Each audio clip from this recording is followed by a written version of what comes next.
What's up, everybody? Welcome to another live episode of Game Time here on the Outlaw Nation channel. I am the Outlaw John Rocha, joined as always by my man in the middle there, suffering with a little bit of toothache, but he's soldiering on and joining us here. What's up, Jay Washington? It's a toothache. It's exhaustion. It's still back pain. I got to stretch my lower back out. I got to start working back out. I'm just tired, ladies and gentlemen. I'm fucking tired. Hell yeah. And bringing up a little bit more spirit there, coming to us from the Midwest there, Joshua Tapia. Do anyone call you Joshua anymore? Does anyone call you Joshua? Everything outside, like family, that's about it.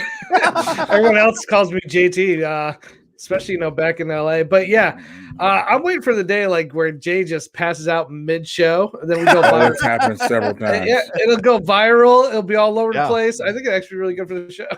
I think so too. We'll catch him just one time when he finally passes out. Yeah. It'll be great. Yeah, we're getting into so many things. Thank you all so much for joining us live. Going to talk about sports for the next 2 hours here on the Outlaw Nation channel. Of course, we've got a couple of breaking stories. We can get into the J.J. Watt news. Atlanta Hawks firing their coach. We're also going to talk about some updates on the Tiger Woods situation, including some people who analyze accidents. According to the USA Today, they spoke to 3 experts of accidents, and they are speculating that Tiger Woods fell asleep, which is why they think the accident happened. We're also going to get into those Russell Wilson trade rumors, which are starting to heat up and getting louder and louder and hotter with this possibility, according to some executives who don't want to go on the record about this.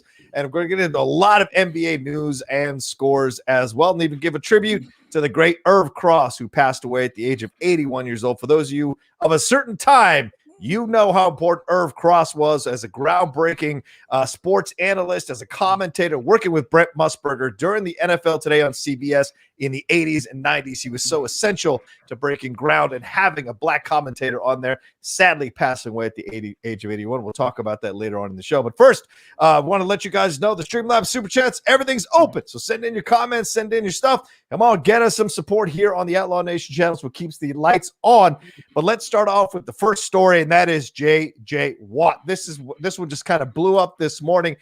According to J.J. Watt, this is what's crazy. Jay was talking about it off screen before we started, but J.J. Watt posted a picture of himself saying he was joining the Arizona Cardinals before the Arizona Cardinals had a chance to announce the signing for J.J. Watt. He is signing a 2-year contract. Terms were not disclosed, but according to Adam Schefter, the deal is worth $31 million and includes $23 million of guaranteed money. He just got released by the Texans amicably. They both, the Texans were very kind to let him go to another team and not penalize him in any way or not have to trade him, anything like that. But JT, this isn't where a lot of people expected him to go. People said Green Bay, people said all these other places, but here he is going to the Arizona Cardinals. How much did this shock you, man? Yeah, it was a shock because I think what we talked about before, I expected him to go to somewhere that immediately would be going after a ring. Arizona, they're, a middle of the road team, in my opinion. They have, Kyle Murray. I do like the fact that him and Chandler Jones will be on defense together. Chandler Jones, I loved him back in the Patriot days. Yeah. I think he's a great player. I wish we never let him go. And it's so funny, he's back with DeAndre Hopkins, another old Houston Texan. Yes. I guess, for me, I think he weighed out the options, and I think they probably offered him more money guaranteed than any other team, because 31 for 2 years is a lot of money. That's like, and this is not prime J.J. Watt. This is not him in his prime. So I think somebody offered him a little bit more money than he was probably worth, and it was too good of a deal to pass up. And he's not going to a horrible team. This is not like a bottom. There's a lot of potential there. Yeah. We've seen this happen before where teams, with potential 1 year later could play way better and also be a contender. So I think it gave him not exactly a shot at the ring, but it gave him a better deal than probably he was going to get from anywhere else, and a small shot at a ring, a small shot. Yeah, the irony here, the similarities here, Jay, are not difficult to ignore. You got DeAndre Hopkins over there already. He's going to play for a defensive coordinator who was defensive backs coach for the Houston Texans. He's got a running young black quarterback in Kyler Murray who can fling that ball down the field. And like you said, JT, he's joining Chandler Jones, so he's going to not have to carry the workload fully by himself just to get that defense going. So, Jay, could this be a deceptively better situation for him to walk into than going to like Green Bay or going to a couple of the other places they were considering? I think you said it best with that terminology, deceptively good situation, because you wouldn't expect it. Again, nobody expected this out of all the teams. Josh has said it. Nobody was ever thinking JJ Watt will go to Arizona. Yeah. Nobody ever said that. And then when you look at it, you're like, JJ Watt in Arizona. And you start looking at the possibilities. Now, again, we got to see how it all plays out. We can say, yes, there's a lot that can happen now. But again, Arizona was a team that's been on the verge, if you will. Yeah. Like they're missing certain things. So this helps. This isn't the piece de resistance that they needed to completely encapsulate it all. This is one of those pieces, but that's a big piece to get for somebody who, again, yes, this ain't prime JJ Watt.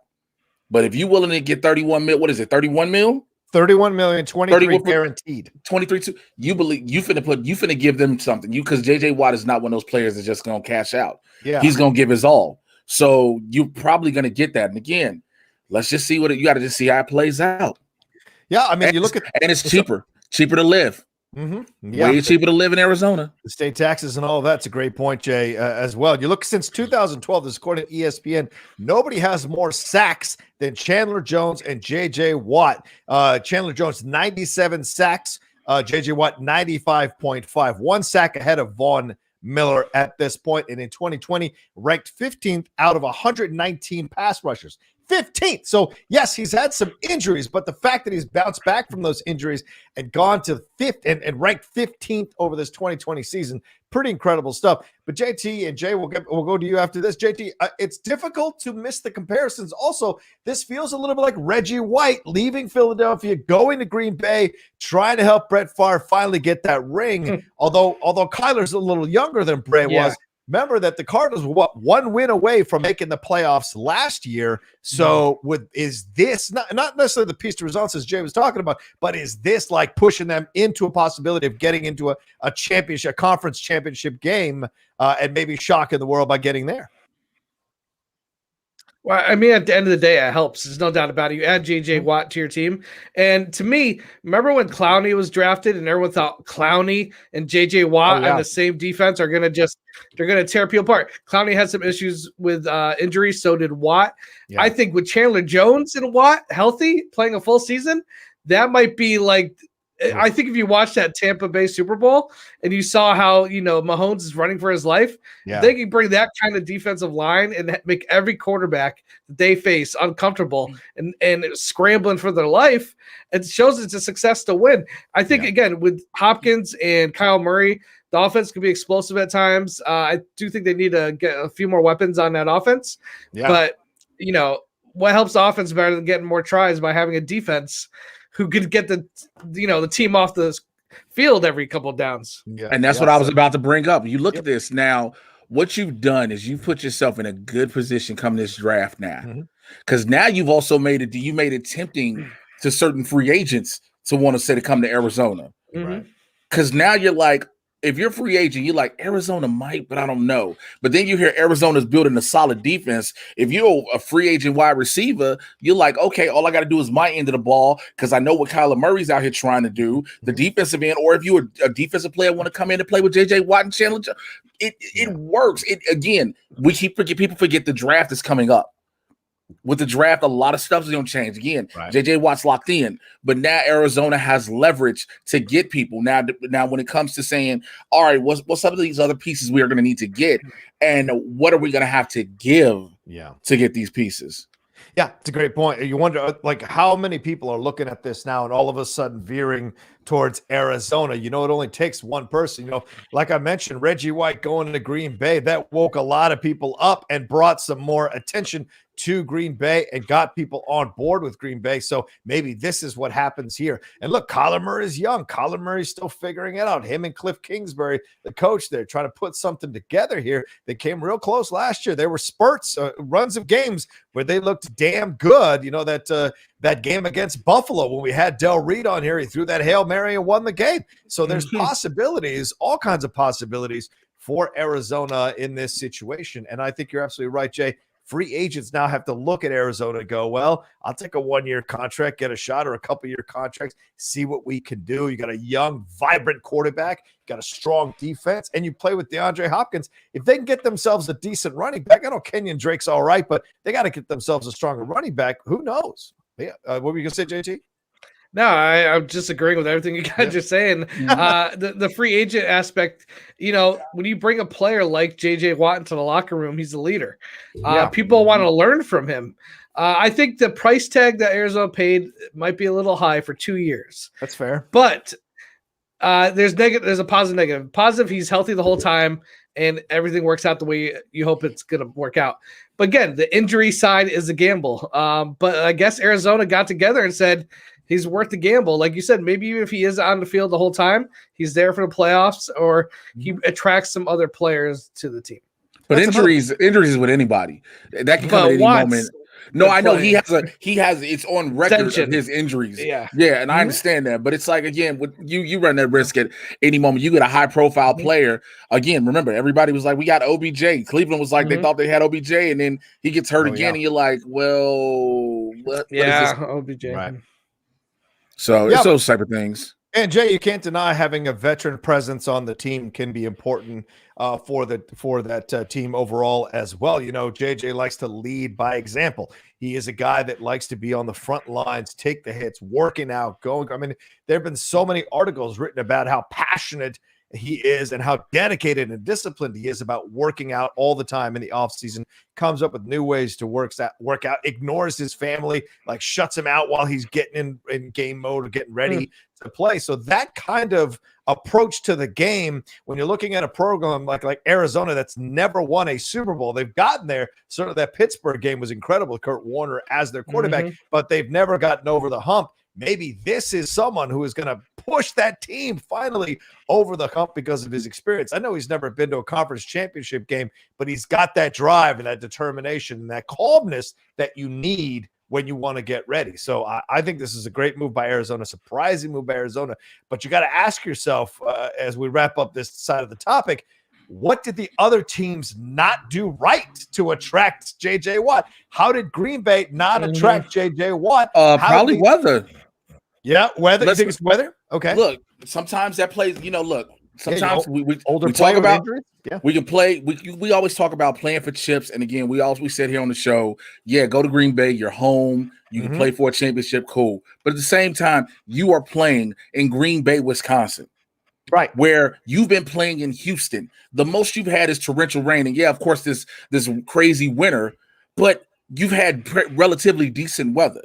Right now, you've upped your weather game. That plays a factor in a lot of superstars' decisions, not just players, superstars, Pro Bowlers.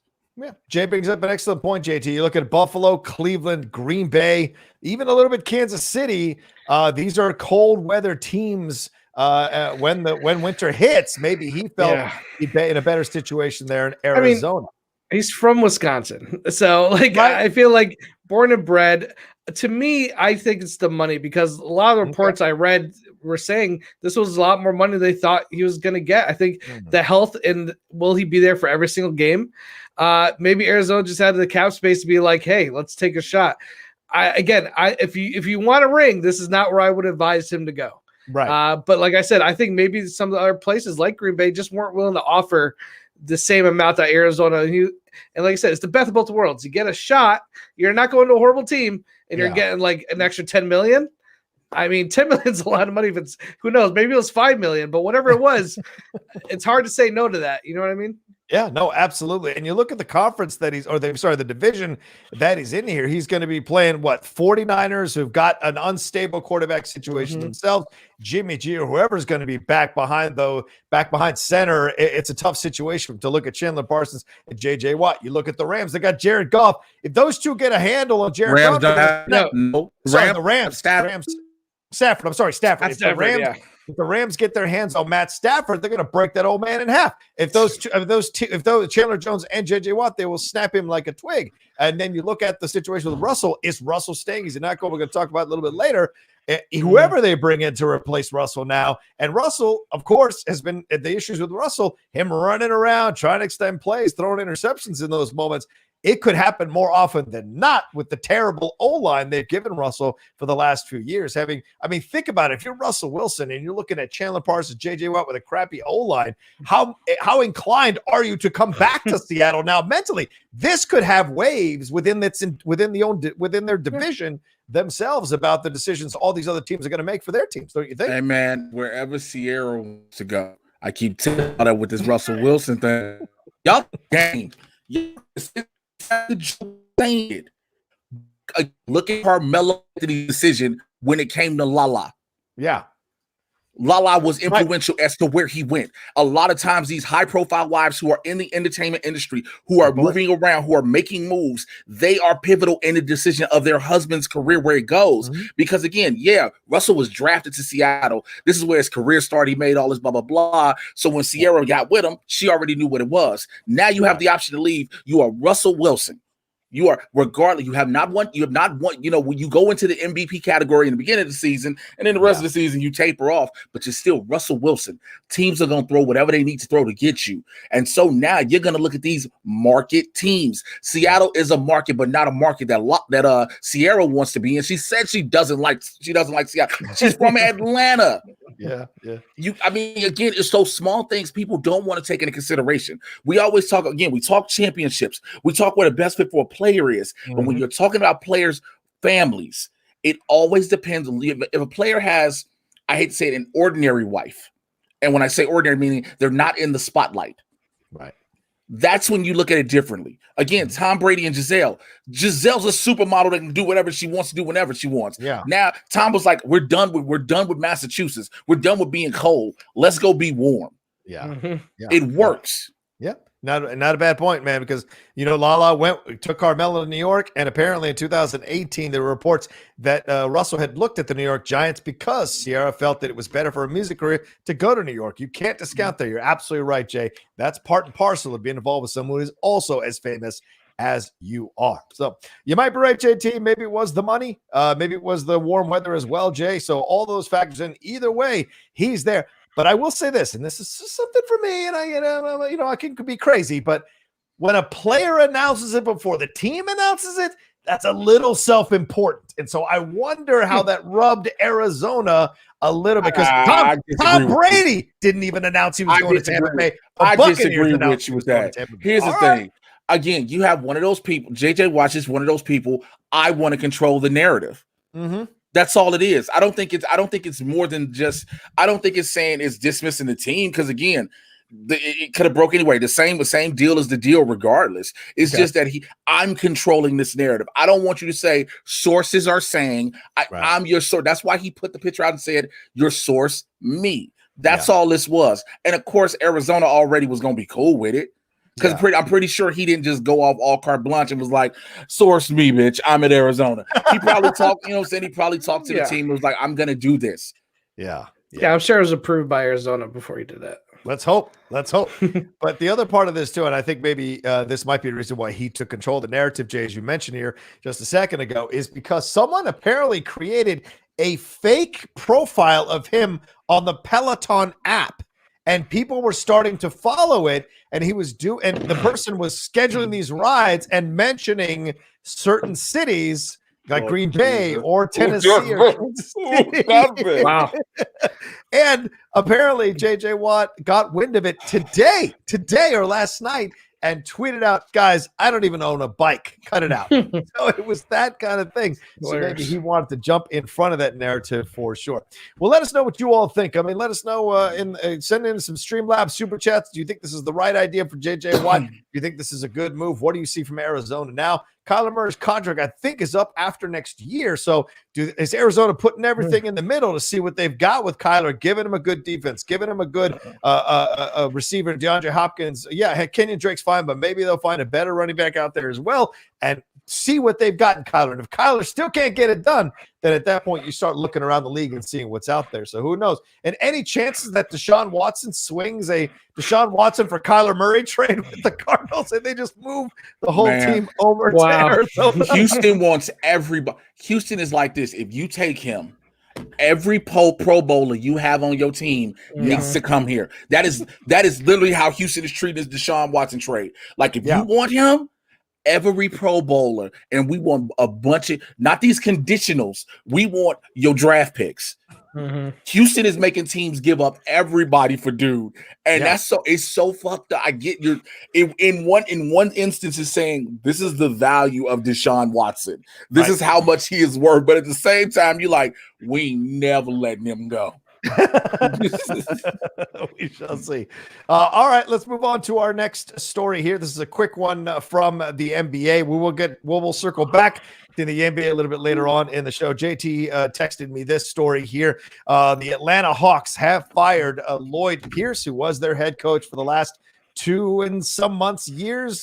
He was there coaching when Trae Young came in. All these players that have come in. He was 14-20 at so far at this year, but some injuries to the players, some inconsistency in his coaching style, some issues going on maybe behind the scenes as well. And they eventually pulled the trigger on him just as we were going to air to record this. The Atlanta Hawks released a statement that said, "We would like to thank Lloyd for his work and commitment to not only the Hawks organization, but the city of Atlanta. He and his wife, Melissa, are tremendous people who have made a positive impact throughout the city. We have high expectations for our team on the court. We believe by making this change now that we can have a strong second half of the season. The Hawks are hopeful that assistant Nate McMillan will choose to become the interim head coach, according to Wojo, Adrian Wojnarowski there over at ESPN. He is meeting with Pierce and the rest of the Hawks coaching staff now, according to sources. And he was 63 and 120 in 2+ seasons. So I mean, I'm sorry. When you just listen to that, I know we get it. It's 2 seasons, but you say 63 and 120. I mean, he had 29 wins in his first season, only 20 wins last year, and he was at 14. They had started 10-9, JT, and then we're on this recent swoon. So do you think this was this was probably coming at some point if Lloyd didn't show some more turnaround with the Trae Young and the players there? Yeah, I think really a lot of it comes to expectation. I think with Trae Young making the All-Star team last year, he didn't make it this year. Yeah. I think I feel bad almost too because he didn't get a fair chance at the beginning of this year because of all the injuries and COVID. Like I feel like he didn't have a full strength team at any point this season, really. So it's a little bit of circumstance and like you mentioned, his past record. I think if he had a full team, he would have had he really would have had no excuse. It would have been like you either show up this season or you got to go. I think he got the bad end of a stick because of the situation we're in, but at the same time, I don't fault them for making a move. You have 2.5 seasons already in the books. You got Trae Young, one of the best scorers in the NBA. They wanted to see they wanted to see more this season, and they haven't got it. But I don't think it was all the coach's fault. But I think maybe the timing was just perfect to make a move and kind of like rejuvenate the team. Yeah, and you bring in someone like Nate McMillan, Jay, who's done really incredible work. Who the fuck is Andre? Sorry. I was looking at this article here, but like Nate McMillan did incredible work for the Pacers, and it was a kind of controversial deal when he was let go from the Pacers because he was getting them in the playoffs, getting some hard-nosed work out of Oladipo and those guys up there, and now he might be stepping into Atlanta, and if he turns Atlanta around, figures out how to use Trae Young better, I wonder if they were having conversations behind the scenes with him, maybe behind Lloyd Pierce's back, and they were speaking with him about what would you do differently? What do you see for the team? And then eventually they made this move. That's what happens when you have a coach who's been successful at other places on your bench, a la Jason Kidd. You can't always trust that you're going to keep the job here, right? Yeah, but Jason Kidd is not the person you want to be your head coach. Yeah, I agree, but I'm just saying. I mean, yeah, he's been around the league. He's been in that head coaching position, but who is really out here like, yo, we need to get Jason Kidd? Ain't nobody sitting there saying that. Like, but it you never know. Sometimes we think that coaching staffs, we look at coaching staffs a lot of times and think that they all are a cohesive unit.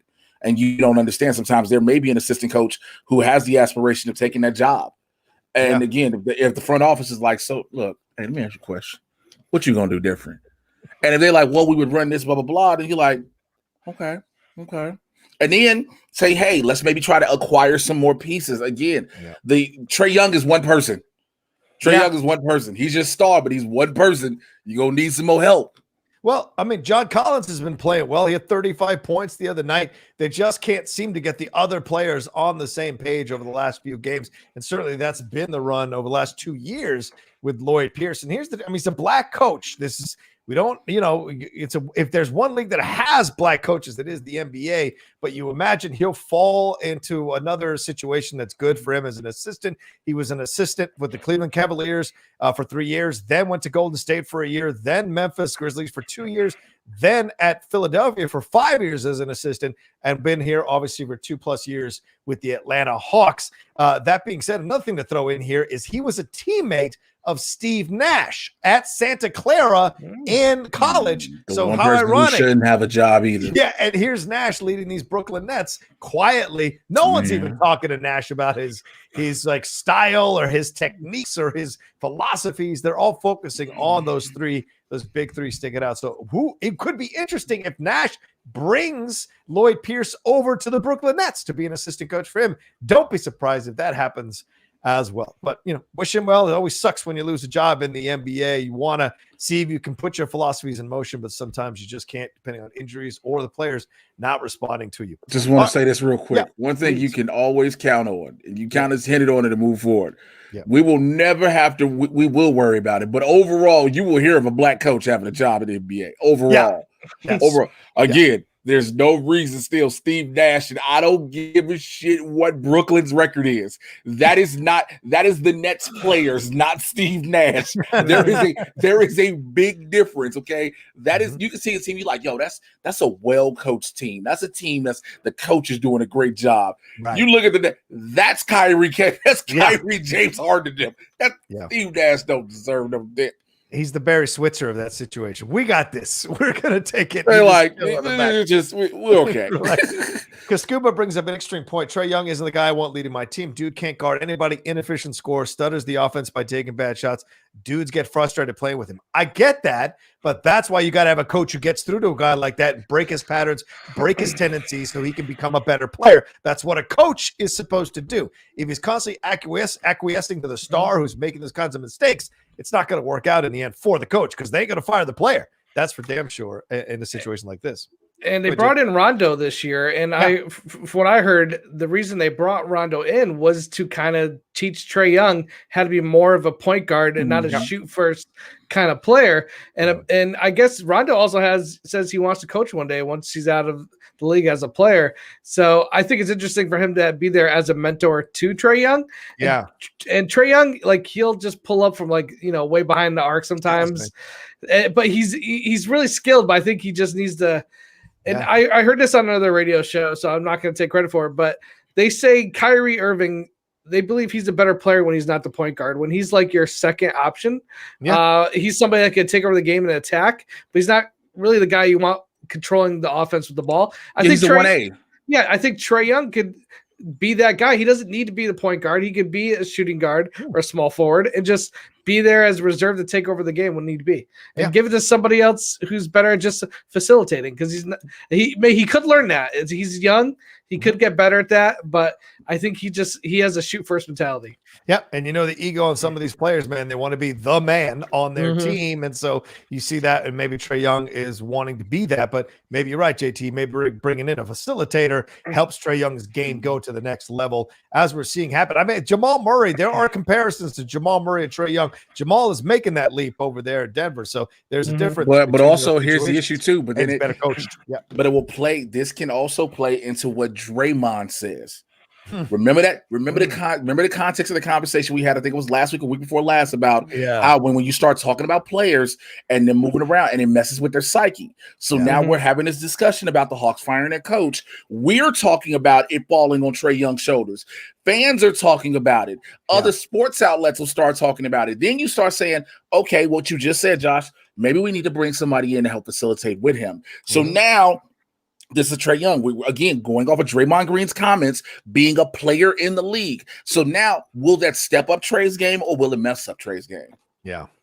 All right, we shall see. We shall see for sure, and we'll monitor this as it goes along. Let us know, guys. You've been light on the StreamLabs and SuperChats. What's going on here? You guys are watching us right now. If you're enjoying the show, enjoying this content, the work we do here, please send in your StreamLabs SuperChats. Show some support. Keep the lights on in this place. And you see the address right above our heads there, and also in the chat. I pinned it in the chat, and it's in the description of this video. So please send in some support for the show. All right, let's move on to Tiger Woods. JT and I have done a couple of stereo shows last week, fumbling around with that new app a little bit, but we talked about this and talked about the updates on it all, but just want to throw out some more news about this. Tiger Woods, in his first public statement, for those of you who don't know, he had this car accident last Tuesday, the day after we recorded Game Time. The next morning, we got the news that at 7 a.m. PT time in Rancho Palos Verdes, he was a sole occupant of a vehicle that crossed over the median,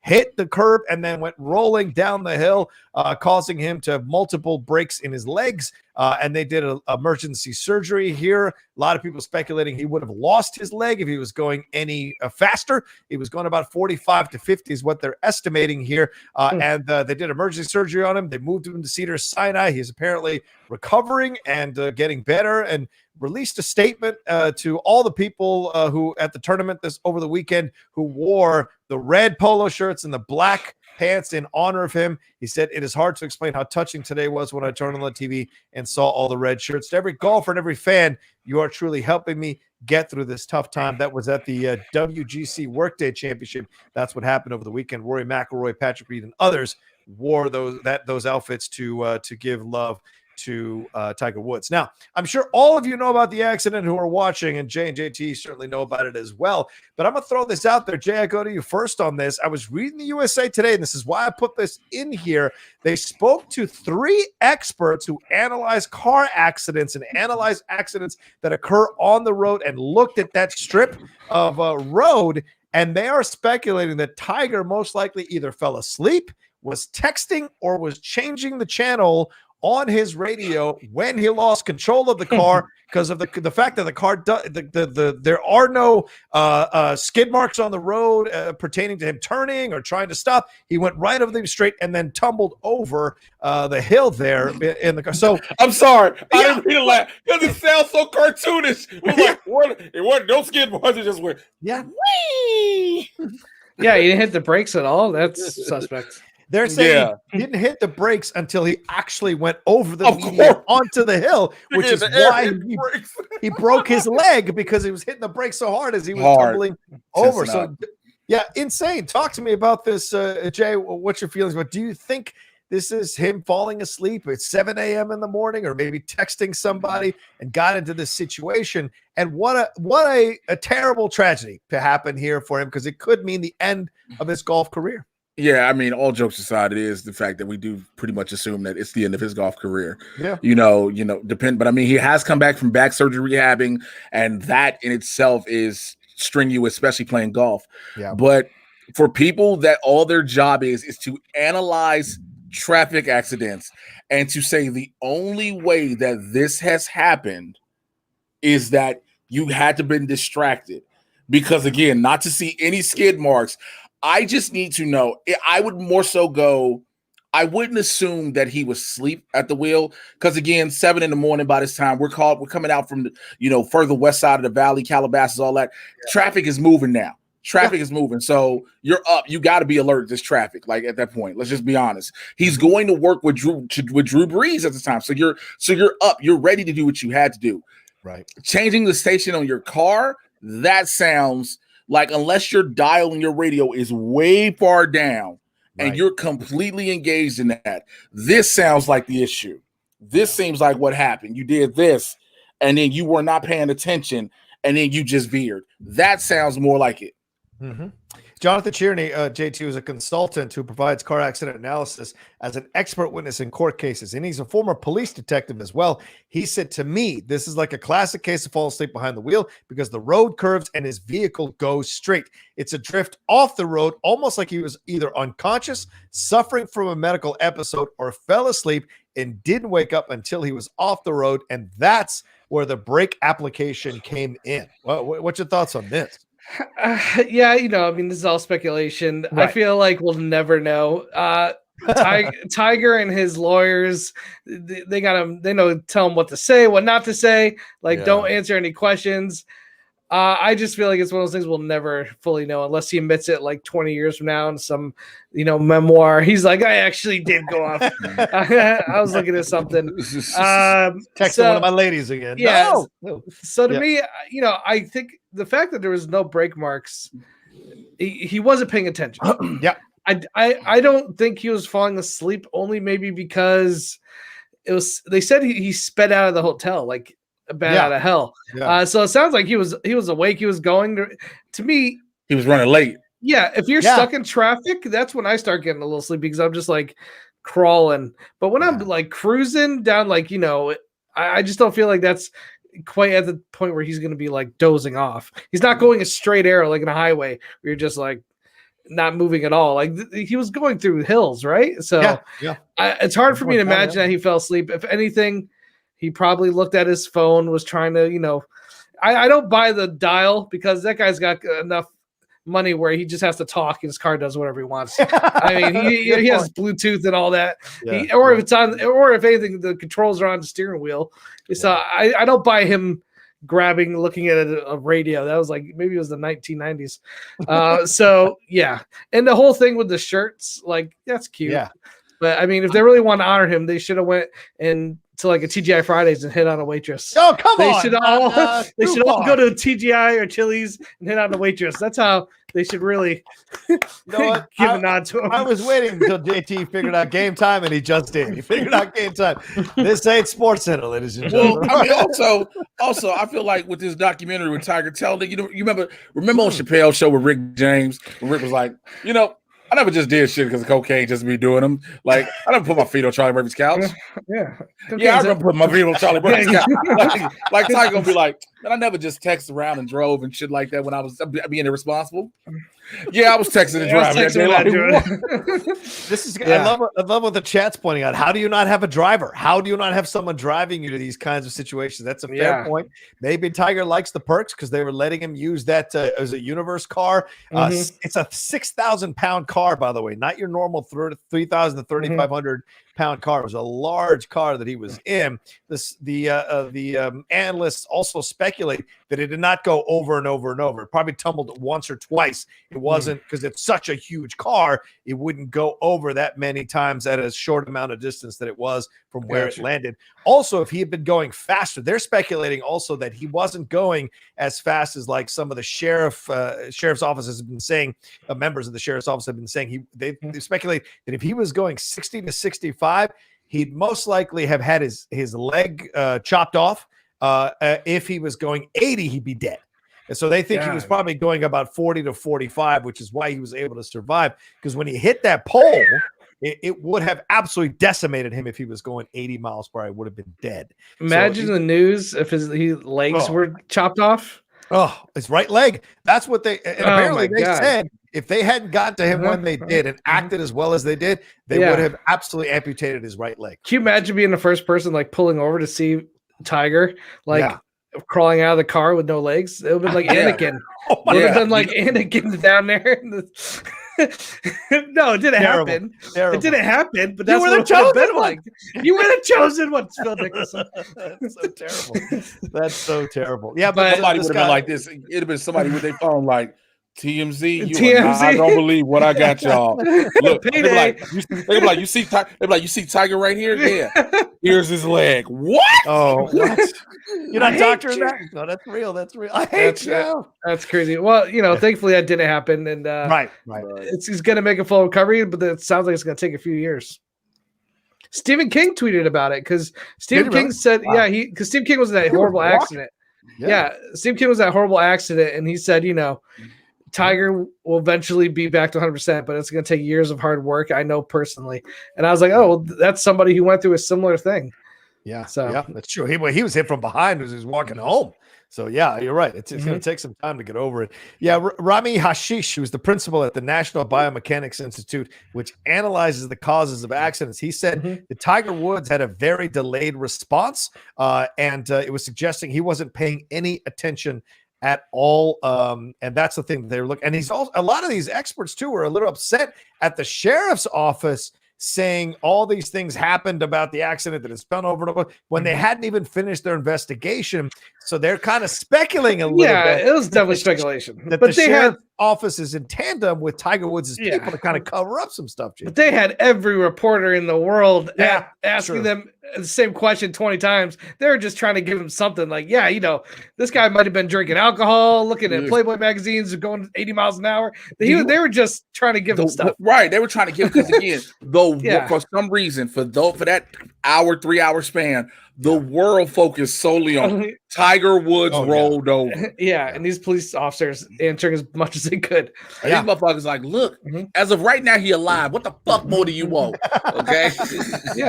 And it wasn't even the cops. Like the reporters were like, was he on PCP? Like, what happened? Like, what are you doing? Whoa, hold on. Who comes out with PCP? And was he doing crystal amphetamines? Yeah, they were like, wait, how many people were in the car with him? Like, calm down. Yeah, and it's fair questions to ask because 4 years ago, 2017 is when police found Tiger asleep at the wheel in Florida. Yet again, asleep. A toxicology report stated that he had Vicodin, Dilaudid, Xanax, Ambien, and THC in his system when he was Tiger. Arrested. Yeah, Tiger. This was. Let me tell you about Dilaudid. Yeah, when I had my trach, Dilaudid is like it's the greatest drug ever. They put this shit in your IV, and when you feel it kicks in, like when it kick in, you're like, holy God. Wow. And like it just you warp out. Dilaudid is on a level of Percocet. Dilaudid is just like they have to make, and when you're in hospitals, they literally stop giving it to you because you can be addicted more than morphine. Yeah. I wonder. I mean. Someone's like, Dilaudid. Patrick Lambo. It was said you would bring order to golf, not destroy it. But yeah, Ryan Christensen, if any one of us who drives are guilty at one point of texting and driving and had to veer, it's not an excuse, but it has happened. Oh, yeah, it could happen to anybody. Yeah, they haven't released any text messages or any phone records, and they haven't released the information on the car that has the black box rather that's in the cars. So we shall see. Tiger's not dumb. If it was anything that would put him in a negative light, like if it was like a Snapchat from like Tequila, they're gonna make sure that shit never sees the light of day. Yeah, that's what I was just about to say. If Tiger was looking, I'm telling you, if Tiger got some 7 a.m. titties, them titties will never be. Whatever he was looking at that phone, we'll never know. You'll never know. Yeah. He probably was looking up the new lineup for when Grey's Anatomy is coming on until his next shit. Oh, wow. All right. So we'll see what happens. Of course, we all wish him, for all jokes aside, we all wish him a speedy recovery and hope he comes back to playing golf, or at least comes back to being able to live his life, his kids, all of it. He's been through so much. And if you watch that Tiger Woods documentary, certainly gives you a big, big taste of what he's been through, self-imposed and also not self-imposed. That he's had to navigate. This is just yet another tragedy for a guy, or another situation rather, for a guy who's really had to navigate so many unfortunate situations in his life. Again, some to his own doing, some not, or some of his own doing, but some not. So we shall see how he bounces back. We wish him the best. All right, we've got some Streamlabs that have come through. Ladies and gentlemen, please keep sending in your Streamlabs and your Super Chats on this, please. Tim Kaskuba says, what's up, gentlemen? Jay, that blurred After Dark with the World Girls had me cringing and laughing all at once last night. What were y'all's thoughts on the NBA All-Star reserves? Any snubs? Anybody you take out? Personally, I think Bam deserved it over Randall. Tim, let's put a pin in it. We're going to swing back around to the All-Star situation in just a little bit, so we'll get to that. Jason Earhart, thank you, Jason. Said, wanted to throw y'all some love on this Monday. Thanks for the hard work y'all are doing. What are your thoughts on LaMelo Ball for Rookie of the Year? I was anti this draft pick at the time, but he is honestly warming on me. Go Hornets. Hashtag go Hornets. Yeah, let's go, JT. He's an NBA guy. You tell me LaMelo Ball, he's been looking good under Gundy's coaching. Talk to me. Yeah, I think he's the one that stuck out the most. And this isn't like the year where there's like 3 or 4 rookies where you're like, who is it going to be? Like, it's not a super strong rookie year. Right. So I think him being on Charlotte, who's playing a lot better than I think a lot of people thought they were going to play.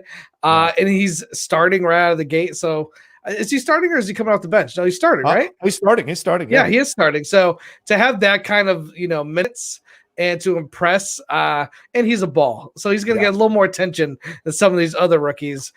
So I think he's probably the lead candidate only because there's not anybody else that's like blowing through the gates. Like, this has to be the guy.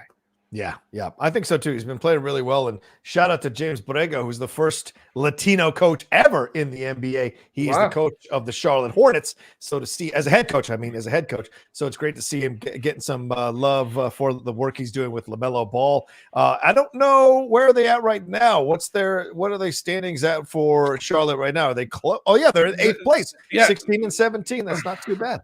I hate to say it, but Hayward's playing great. Ex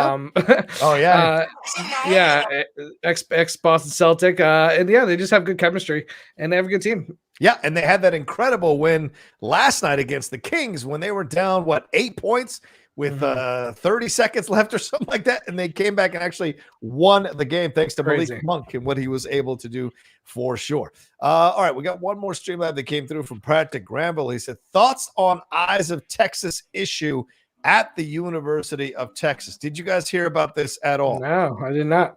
All right, I don't follow college very much. Oh, okay, fair enough. Well, the Eyes of Texas song is something they just fired their head coach, I think, from Texas a few months ago. They're about to hire Sarkisian, who had been the offensive coordinator over at Bama. But there have been some issues with the song, The Eyes of Texas, because of some of the lyrics in The Eyes of Texas and some of the connections to The Eyes of Texas. And so the coach there who had been there before, I can't remember the guy's name, but he said that he was fine with his players not singing the song, trying to respect his players who might have an issue with it. Obviously, this caused some issues with some of the Texas sponsors and boosters. No, this caused some issue with some rich white people who got mad because those darkies not finna sit there and fall in line. I know, I just saw it earlier on Facebook. Okay. I know what you're talking about. Yeah, the song, their fight song has a lot of racist shit in it. It's Texas. Really?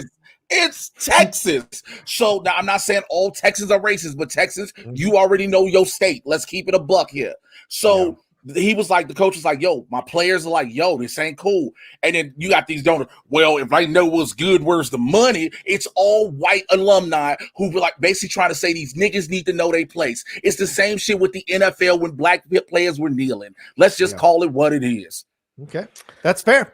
Here are the lyrics. The eyes of Texas are upon you all the live long day. The eyes of Texas are upon you. You cannot get away. Do not think you can escape them at night or early in the morning. The eyes of Texas are upon you till Gabriel blows his horn. A UT professor. What you think that's talking about? Sounds like they're running to the Underground Railroad. It sounds like the Klan chasing black people running for freedom. I've never heard that before until now. That doesn't sound good. Yeah, UT professor Dr. Edmund Gordon explained the nodes of racism. It's in the song's past as well, what it's connected to. You're right. And so this has been a situation that has come up. And Sarkisian came out when he was hired and he said, all my kids are going to sing The Eyes of Texas. No one's not going to sing it if they're going to play for Texas. Of course, all the people at Texas got all excited about that. So it's an interesting situation that is like as we go into this, and especially in some place like Texas, by the way, who almost went blue in this last election. It's an interesting stand to take, and I wonder if it's the stand that we need to take in 2021. For God's sakes, it's just a school fight song. People put way too much energy and importance and stuff like this. It's just a song. You can change it. What is the big fucking deal? Because here's the problem: people keep trying to say, "Oh, they don't want to quote unquote change history.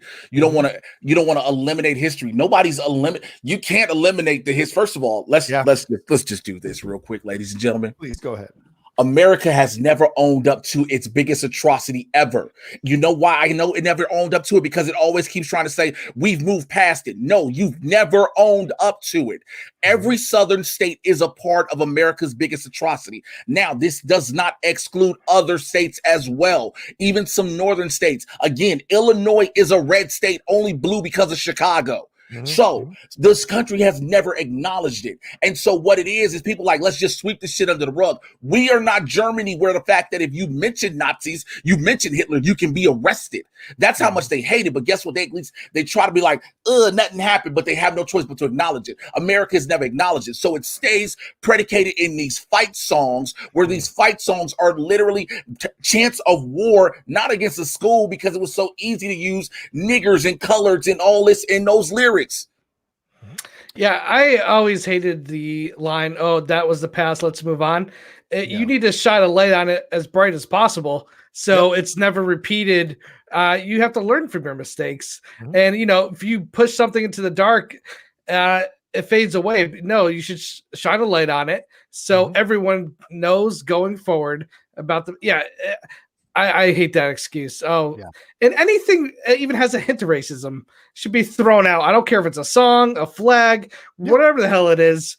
If it's a part of something that's vile and evil, it has no place in society going forward. So I don't disagree with you. Kick that song to the curb, man. Hell yeah, man. We're supposed to be strong Americans and strong people. So I think we can survive certain songs or statues or whatever being taken down. It's not that big of a deal. Let's grow up. Let's grow up and move on, for God's sakes. The University of Texas just signed a Sarkisian to a 6-year, $34.2 million contract, guaranteed, by the way. And they also approved $21 million in guaranteed contracts for his staff. So when he was on the radio show Tiki and Tierney, which is Tiki Barber and what have you, they spoke about this situation with him about keeping the eyes of Texas. And he said, what did he say? He said, we have a lot of confidence. I have a big relationship guy, very authentic. I'm very upfront, very real. We have a lot of conversations with our players. I think we're going to try to express to them why we think it's important to sing that song. Whether it's bringing in an Earl Campbell or Vince Young or Ricky Williams, the greats who have sung that song as well, and why the sport's singing that song, there's going to be a lot of dialogue. I hate that shit. I hate that shit. What you just basically said. Look at these black folks. They did it. They're doing it, so you do it. That's just like when motherfucking racists on Facebook and Twitter and every place go, Candace Owens said this, Ben Carson said that, suck my dick. I'm sorry. It just gets me so frustrated when people do that. I get it, brother. I get it. Because then what they're basically saying is, look at this nice Negro. Why can't you do what he does? Right. Right. I mean, that's exactly what they're saying. Yep. And those people probably even know what they were singing or didn't understand the history behind it. Yeah, it's ridiculous. And a number of players have come out against it. A number of former players and current players have come out against singing that song. So last I checked, we're still living in America, and it's your right to not sing that song, especially when I'm not even paid to play football for you. I'm playing for free for you and you're going to tell me that I have to sing a song that I find is offensive or racist? Why are you taking away my agency as a young man on the football field to say, no, I don't want to sing this and I shouldn't have to sing this? It's ridiculous what they make people do out of this because it's essentially 21st century slavery. We're going to make you do this against your will, and so it just doesn't make any sense to me at all. It can't happen anymore. Yeah, it's got to go. Go. Ferris Mathuna. Thank you, Ferris. Thanks for joining us, brother. Dropping a great donation. Said, this is for Jay, dropping facts. All right. Thank you, Ferris. Very kind of you, bro. Yes. It's just frustrating when this thing keeps happening. It's again, I'm tired of seeing these coons be used as a scapegoats for black people to say, oh, if they're doing it, you should do it. That is not how this works. Again, yes, black people, we are not a monolith. Everyone is allowed to think their own, express their own free thought. However, there are black people whose free thought is very detrimental to black people everywhere, i.e. a Herschel Walker, a Candace Owens, and so many others. Yeah, and Herschel Walker's son too. Yeah, all that stuff they're spewing. It's mind blowing sometimes, and it goes just like Jay said a couple of weeks ago on the show. What all skin ain't kin? That's the truth. Skin folk ain't kin folk. Nope.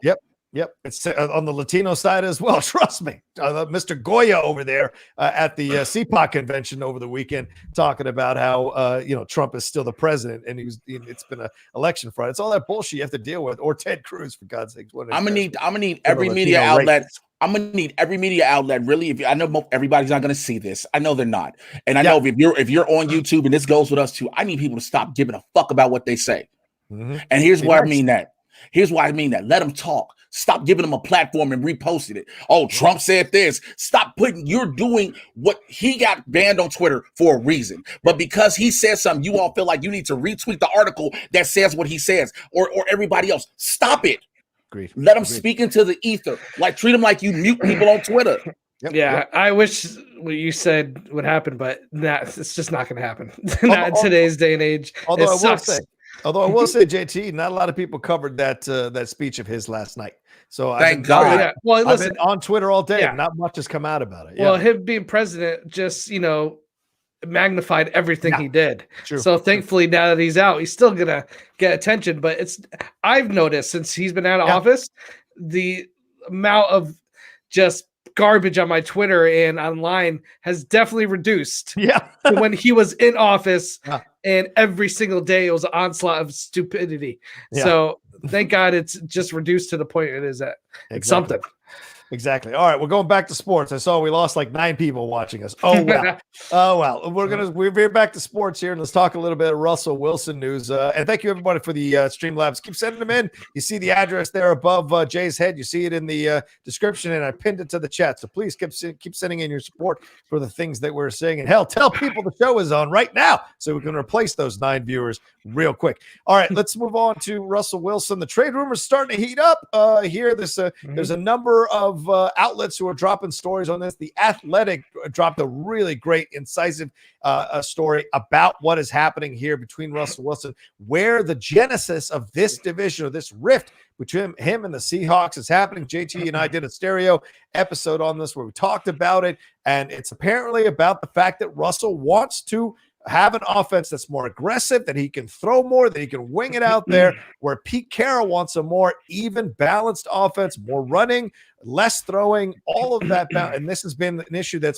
been slamming heads about apparently for the last few years, and it really came to a head this year when Russell Wilson stormed out of a meeting before a Thursday night game against the Cardinals. And this is after Russell had thrown some interceptions over a 3-game stretch that were not in Pete Carroll's mind as a positive thing to do for the team. So this has been happening. All in the backdrop is the fact that Russell Wilson has been sacked almost 400 times, way more than quarterback has ever been sacked in his entire career.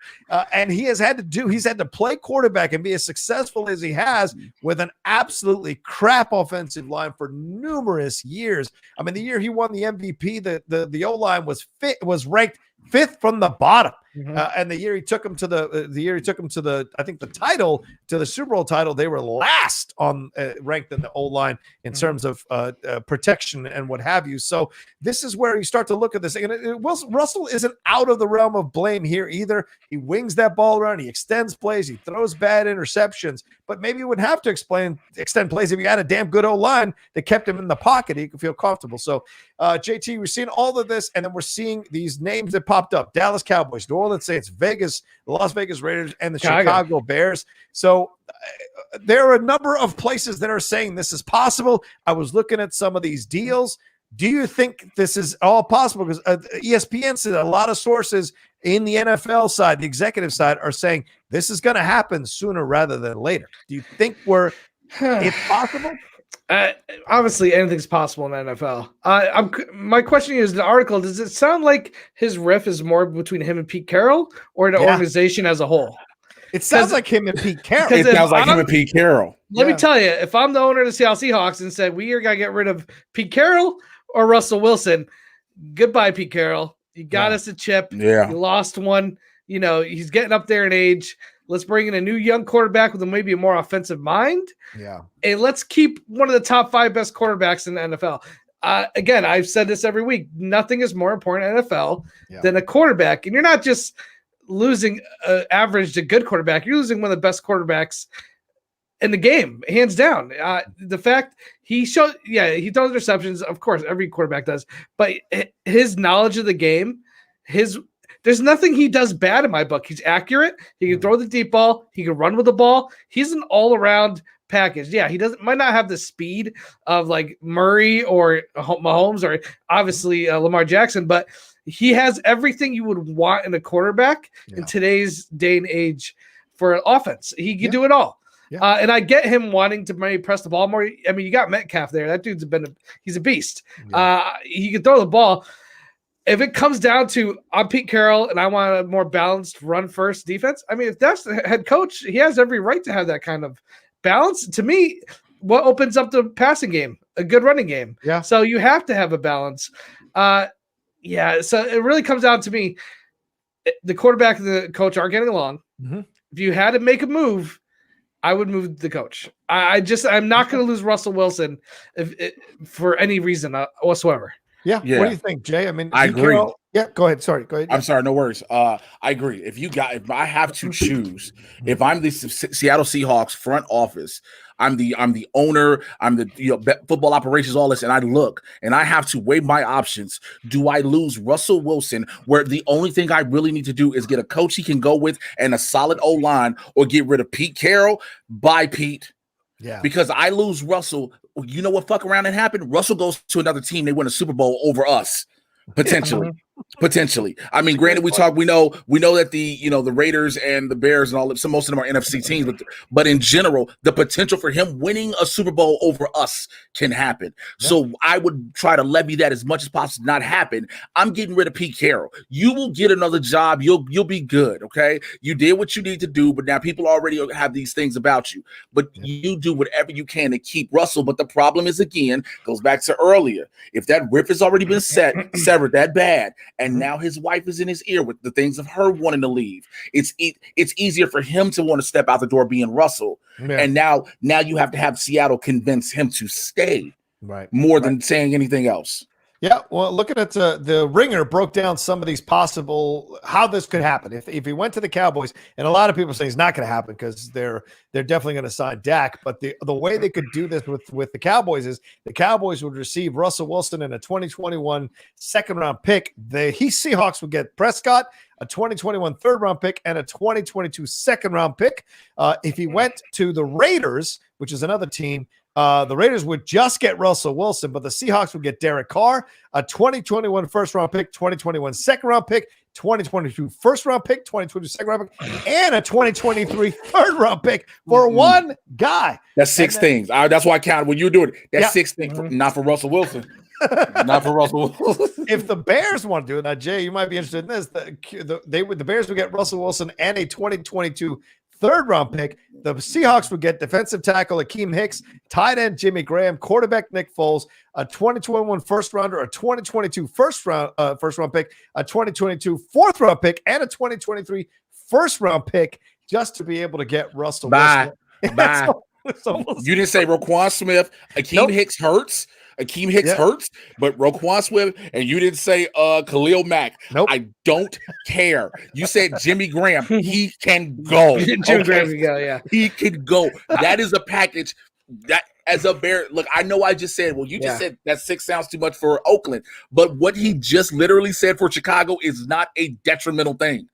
It's not detrimental. I agree. When you were listening to Alpha, I'm like, if I'm Chicago, I'm making that move. If I'm Chicago, I'm telling every player you name, I'm calling them up on speed dial. Matter of fact, I'm sending a group text. Hey guys, what you know, it's only the 6 of you in this text. You might want to start packing. Don't worry, we'll tell you officially what happens later. Like, again, it sounds fun to say it, but when you have to weigh, number of items versus value of items. Yeah. It's possible. And the last one is the Saints. Oh, sorry. Did you want to chime in on that, JT? I'm just saying, for me, if the Seahawks actually let go of Wilson, for me, if you have Wilson, you are a contender every year. Yeah. As long as you have a decent team around him, you're at least going to make you're going to be sniffing the playoffs, or at least going to make the first round or a wild card. The second you lose Wilson and you used to have Derek Carr or some QB that get in the draft, you're almost in a rebuild. Your odds of making the playoffs are going to go down huge. I think if you want to be relevant in the NFL, you got to make the playoffs. Yeah, unless you're the Cowboys for some reason, but you have to make the playoffs.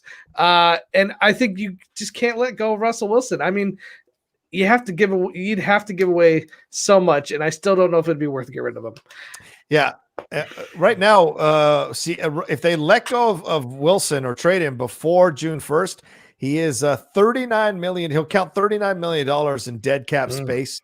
If he's moved after June 1st, he'd still be $39 million in dead cap space, but it would be $13 million in 2021 and $26 million in 2022. So clearly this feels like this deal ain't going to happen until after June 1st. And any team acquiring, he's 32 years old. So maybe he's got 3-4 years left before the age starts showing. And there'd be 3 years left on his deal. So you'd have to pick up the deal. The team would have to pay him $19 million in guaranteed money this season, $24 million next season, and $27 million in 2022. So that's a lot, bro. John. Age, we can no longer say age about anybody. Okay, fair enough. Brady has officially made it. I don't care what people might argue. It might, like people will say, well, that's Brady. He's the GOAT. Yes. Right. But at the same time, he has made it now. He has proven him, Drew Brees, and Phillip Rivers, even though Phillip is officially retired, have now shown that we can't say age anymore. That's true. When it comes to quarterbacks, we can't say age. And Russell hasn't had the type of injury-laden season that like some of these other players have had. He's never really had a major injury that has seen him. I mean, even Brady had that 1 year where he tore his ACL. Yep. Besides that, he's been there almost every game. You guys make great points. I take it back. You could have 10 to 13 years, 10 to 15 years with Russell, depending on how he takes care of himself for sure. So that's. He won't. Any place where I'm not getting. I've been sacked 400 times, 400 right? And I haven't been injured severely since. Now, this is not to try to, jinx anything, but it's saying now, if you put me in a situation where I'm protected, you're going to get longevity out of me now. One last deal could happen if the Saints go after Russell. The Saints would get Russell and a 2022 second round pick, but the Saints would have to give up cornerback Marshawn Lattimore, outside linebacker Quan Alexander, and then a 2021 first-round pick, a second-round pick, and then a 2022 first-round pick, second-round pick, and a 2023 first-round pick. So that's a lot. You the Saints, y'all Godspeed. You do what you do. Because if you the Saints, you don't want to give up Marshawn Lattimore all that and all those first and second-round picks. Yeah, that's a lot. Because you're in a rebuilding phase. Alex has a great super chat that I just saw. Since drafting Wilson, the Seahawks have only had one season where they didn't have 10+ wins. They went 9-7 that season. That's at least that's what I'm telling you. If you have Russell Wilson, you're guaranteed to be sniffing, if not make the playoffs every year. That's why some of these packages you're telling me, they sound like a lot. But at the end of the day, you know how much a team's going to make if you have Russell Wilson and you're making the playoffs every year. You just have to be good with cap space, and you have to be good with drafting and trades, because you are giving up a lot with the drafts. But listen, the drafts aren't guaranteed. How many draft picks? You have no idea if they're going to even work out. The Patriots have not been good at drafts in the last 5-7 years. They've been horrible. So if you went back in time and said you get rid of all these draft picks and you can get somebody like Russell Wilson, take him. I would take him in a heartbeat. So to take the known for the unknown, I'm going to take the known, especially when it's an elite quarterback like Wilson. I agree. And before we move on here, we got some StreamLabs that have come through as well on that super chat. Jason Earhart says, Russell will never go to Chicago because Trubisky is just way better. Wink smiley. There you go. Yeah, okay. Jason Earhart says, Russell to the Panthers? I don't think so. They're looking at Deshaun. That's where they're looking at. Carolina is. So watch out for that deal possibly happening. And Joe from Cali says, I haven't followed Seahawks too closely. Is Pete Carroll overrated as an NFL coach? Yes. Yes. Yes. And I'll tell you why. Why. Because there's a difference between you making the weapons you have work. Mm-hmm. Bill Belichick is an amazing coach. Belichick has taken, again, Chris Hogan. I will always say that. But he's taken players you've never heard of. Yeah. Him and Tom Brady have done that. Again, the year he won, he had the Legion of Boom. He had Marshawn Lynch. He had Russell Wilson. Yeah. So you're seeing now that it was the players, not the coach. Right. You're seeing this.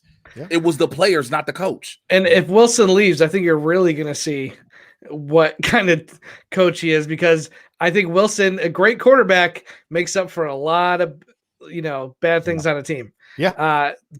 Patriots lost Brady, and we didn't even make the playoffs the next year. Yes. But also, again, the Patriots is the one team I've always said, even from the beginning of the year, because the majority of the Patriots starting defense was like, hey, bro, I'm not doing this. Mm-hmm. I like, though, the fact that they sat out this year, Dante Hightower, who's in Chung, who are two of basically our defensive captains, their contracts get extended in our year. Yeah. So it's not like we lost that year.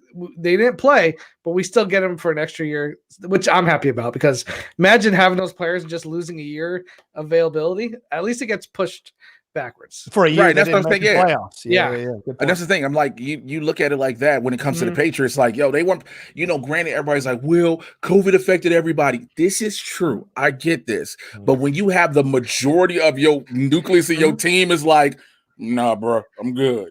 People forget at one point during the season, like the Patriots and Tampa Bay's record were almost the same. Well, I think Belichick, with what he didn't have in a broken down Cam Newton, did pretty well. There were a couple games there that came down to the last second. The Cam Newton against Seattle, it was a 4th and 1 with no time left, and he just couldn't get it in there. If he would have broke it outside, they would have won that game. So there's a couple games where they easily could have came in as a wild card. So next year, with all the weapons back, all the defense back, all the $60 million plus in cap space, Patriots are going to be better next year. I guarantee. That's a fair point, because you're right. Because Bill's going to want to come back and stomp on everybody who questioned him. And you're right. There was a moment in the season where their records were tied. I think it was in the middle of the season. And people were having these long debates about whether Belichick is right or Brady was right. So that's a fair point there.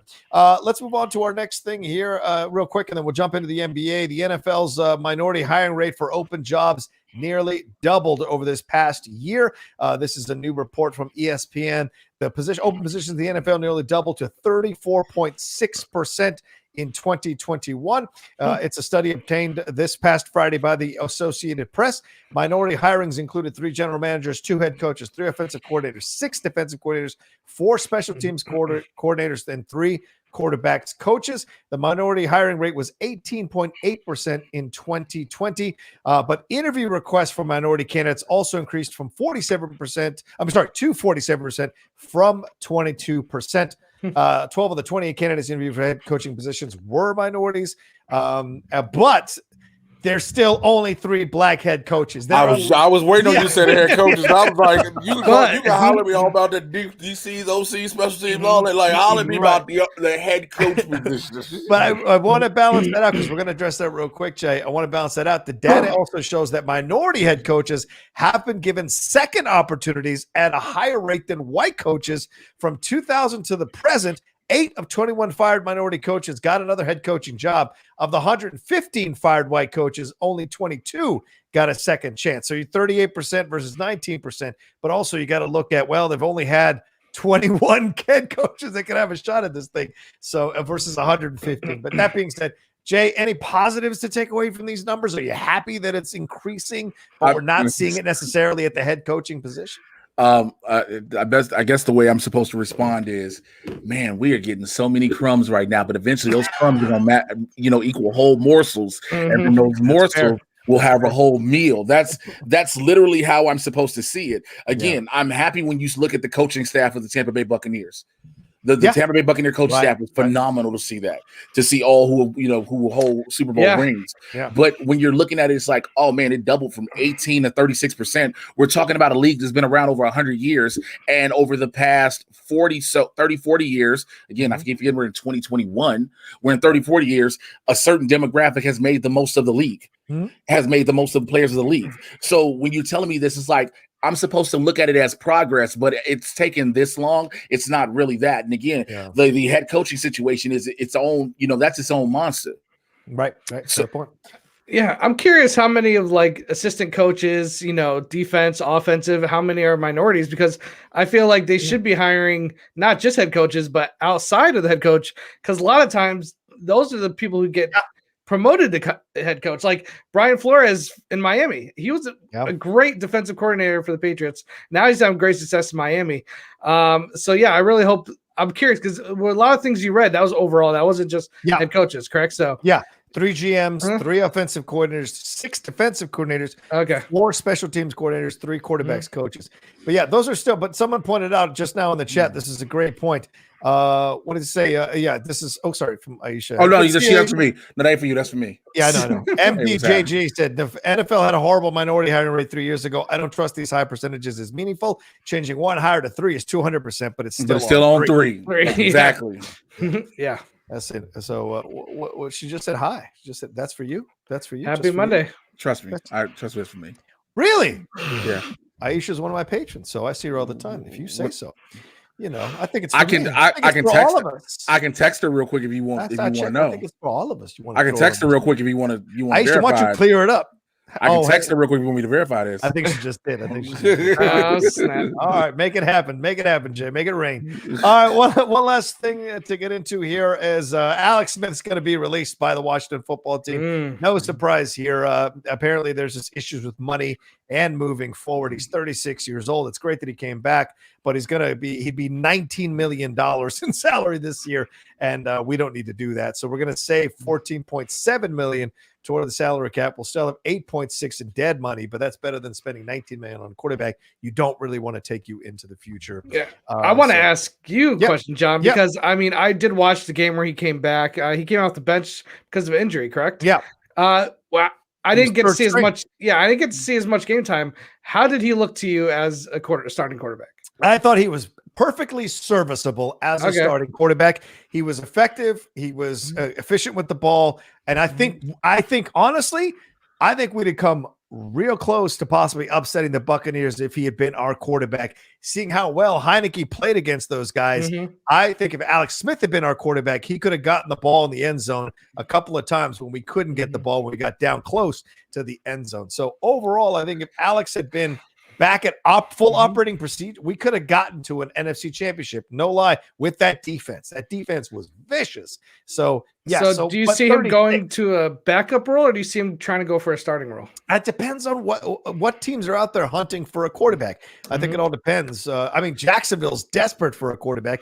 I think he'd be fine in Jacksonville. They got some nice weapons down there. They're trying to make Trevor Lawrence their guy. Oh, that's true. So they're trying to make backup. Said he'd be Trevor Lawrence's backup. No matter, that's a rookie that's coming in. That's a rookie that's coming in the game for sure. That's one of those. You are starting. You are a starter. No ifs, ands, or buts about it. So when it comes to Minshew, what happened to Minshew? He could mentor him. Yeah, they don't give a shit about Gardner Minshew. They like what's happening with him? They're like you here for the moment.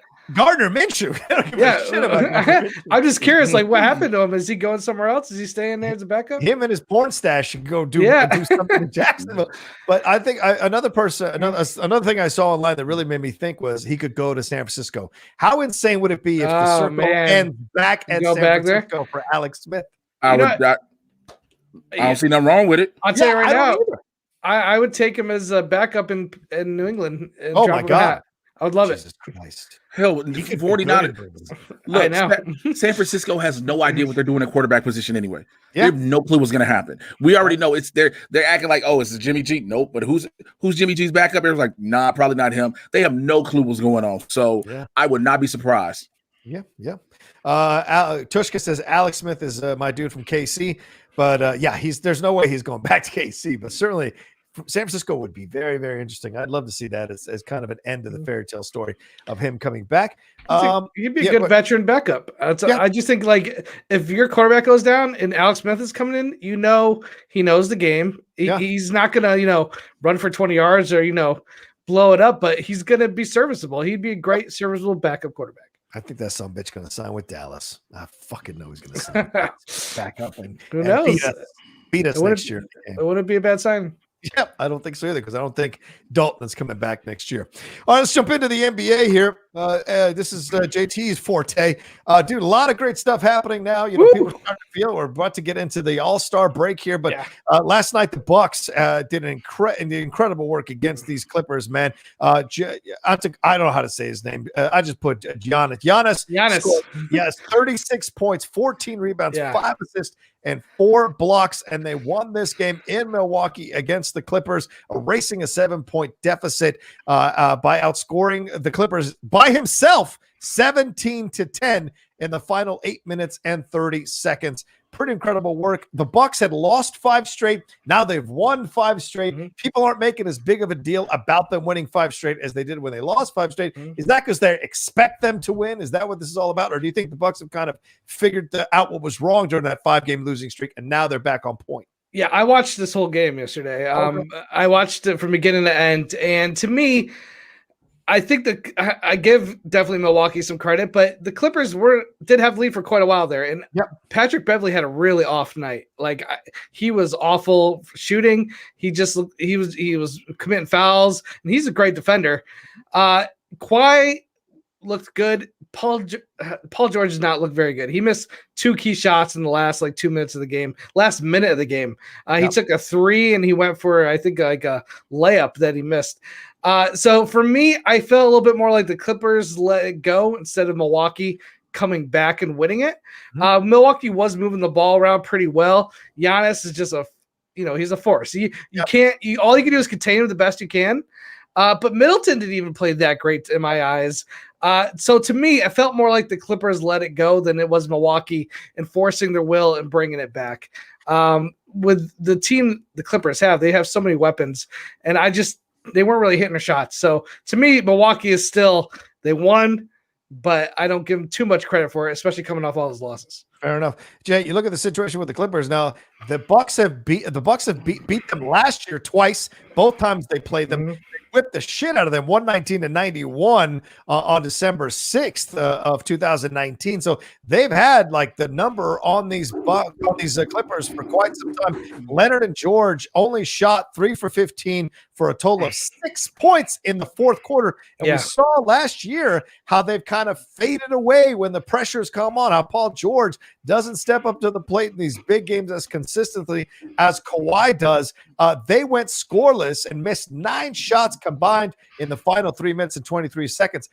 This is a team that still just doesn't have it there mentally, don't you think? Sir, the PG-13, the PG experiment in LA is a flop, and everybody knows it. Everybody, look, because of the situation in which we're in. Yeah. Because of the panorama that we're in, in the bubble last season, and I bring up both, we took mental health into consideration a lot more. Right. And I say that with Paul George saying him going through depression, et cetera, et cetera. So we didn't put that hawk on him like, yo, bro, they brought you here to do something and you doing it. He was like, I've been depressed. We was like, we get it. The confounds of the bubble, et cetera, et cetera. But in all actuality, this Paul George in LA with Kawhi experiment is a failure. Mm-hmm. He is not what they thought he was going to be. Yeah, plain and simple. Kawhi don't care anymore. Kawhi got his rings. Kawhi I'm at the crib now. I'm playing at home. I don't know if he doesn't care. I mean, it's I'm not saying he doesn't care per se, but it's like that Kawhi Leonard hard drive we used to see when he was in San Antonio. When he got to Toronto, was like, I'm going to get y'all this chip. We don't see that over here at the Clippers. We don't see that. Yeah. Well, this is what I'll say. Watching the game, especially in the last 2 minutes where Milwaukee was down, and I think Milwaukee at one point was up 1 point with a minute to go. Yeah. The last 2 possessions were 2 shots from George. Yeah. If I'm the Clippers, Kawhi's my closer. George is going to get you points throughout the game. He's going to do what he does. When it comes to winning the game, I'm putting the ball in Kawhi Leonard's hands. So for George he bricked a three. It was a decent look too. And when he took it in, he just straight up missed. I just think, why is Paul George got the ball in his hand twice to possibly win the game when you have Kawhi Leonard, who's your best player on that team by far? Yeah. Why is he not getting those looks? And I think that's an issue. If I'm the coach, I'll be like, listen, Kawhi should have the ball, at least one of those 2 shots. If you're gonna get 2 shots to win the game, give one to Kawhi, give one to George. But in my book, I would give both to Kawhi. I mean, we saw what he did in Toronto. Yeah, exactly. And that's the thing that's weird is they're trying to make the Paul George thing work so hard that it's not going to happen. He's not consistently going to show up. He's an alpha dog on a bad team. That's what he is. And he'll never be, 1B on a team because his instincts get kind of shut down and he can't quite take over because he's got to defer to Kawhi, and Kawhi is the man. And I don't think Paul George can operate in this situation. He's one of these players that just can't do it consistently enough to make it make sense. So I think in the end, that's why I don't think the Clippers, no matter how much they talk about, they're going to be a big threat, blah, blah, blah. I don't think they're going to be. And Tyronn Lue doesn't move the needle for me at all. Look, Tyronn Lue got a chip as a head coach. He's got a chip as a head coach, no matter. Yeah, I don't hate Paul George. Like he can be effective on this team.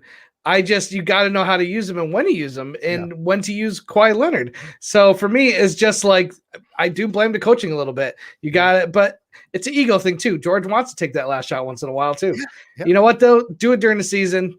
Playoffs, give it to Kawhi. Yeah, that's fair. That's fair. You got to make it to the playoffs though. Yeah, they'll make it. They'll make it to the playoffs. They got too much talent. It's true. How far they go, that's a different story. That's another question. Exactly. All right, let's move on to the JT versus John Rocha special here. The Celtics took on the Wizards, and they ended up winning this game 111-110. The Wizards have been playing excellent over the last 10 games, and they've really come into their own. They're coming off a victory over Minnesota a couple days ago. They come into this matchup. I thought for sure we would handle this team that's been struggling mentally. Kemba Walker had an incredible night the other night.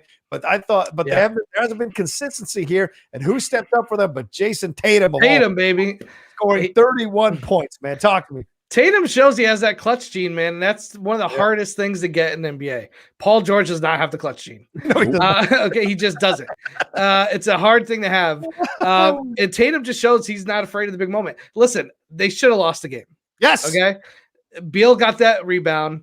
You take it. I don't know if they didn't have any timeouts. He should take a timeout right there. Once he realized he was stuck in the corner, maybe they're out of timeouts. I don't remember, but they trapped him. He tripped. He stepped out of bounds. Tatum drove, got the and one. Game over. So it was really hard. They made a mental mistake, I think. Yeah. But you know what, Washington, if you're going to make these kind of mistakes, make them now during the season. Learn from them. Anytime you have Brown and Tatum on a team, we're going to have a chance to beat you. We're never going to be fully out of it. Yes, there'll be times where they get killed. But even though Washington was on a run, your 2 best stars against my 2 best stars, I felt it was a 50-50. It was a coin flip. Westbrook and Beal, Tatum and Brown. I mean, Kemba, he did have a great game a couple nights ago. Yeah. It's great to see him have some, signs of life. But, I don't know.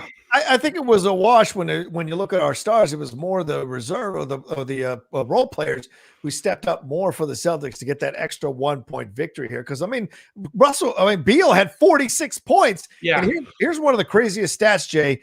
The Washington Wizards, when Beal scores 40 plus points, I think are 0-9. So basically. Stop scoring once you get to 39. Just don't score any more. Wait. I was hoping you were gonna say they're like 7-3. I was like, wait, what? 0-9 we are when Beal scores 40 points in the game. And that sucks because Russell Westbrook had 24 points. He coming off his triple-double. He was fantastic. So, we're hanging with the greats. We're hanging with the good ones. Certainly the Celtics were in the Eastern Conference Championship last year. So, finals rather. So, we can do what we can do piece by piece. I think we're going to get in that mix. But let's move on real quick. But, JT, another thing to think about, NJ, here in the East, I can't believe I'm going to say this. The New York Knicks are above 500 this late in the season. Yeah, bro.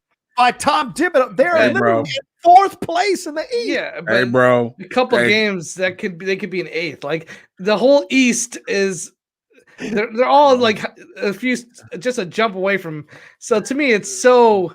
It's all. I'll say what it is about the Knicks. The Knicks gonna have a good record until Tom Thibodeau run them into the ground, because he did that shit in Chicago with them, and niggas, and the players were like, "Yo, look, you can respect the coach, but the players are like, hey man, he running us too much.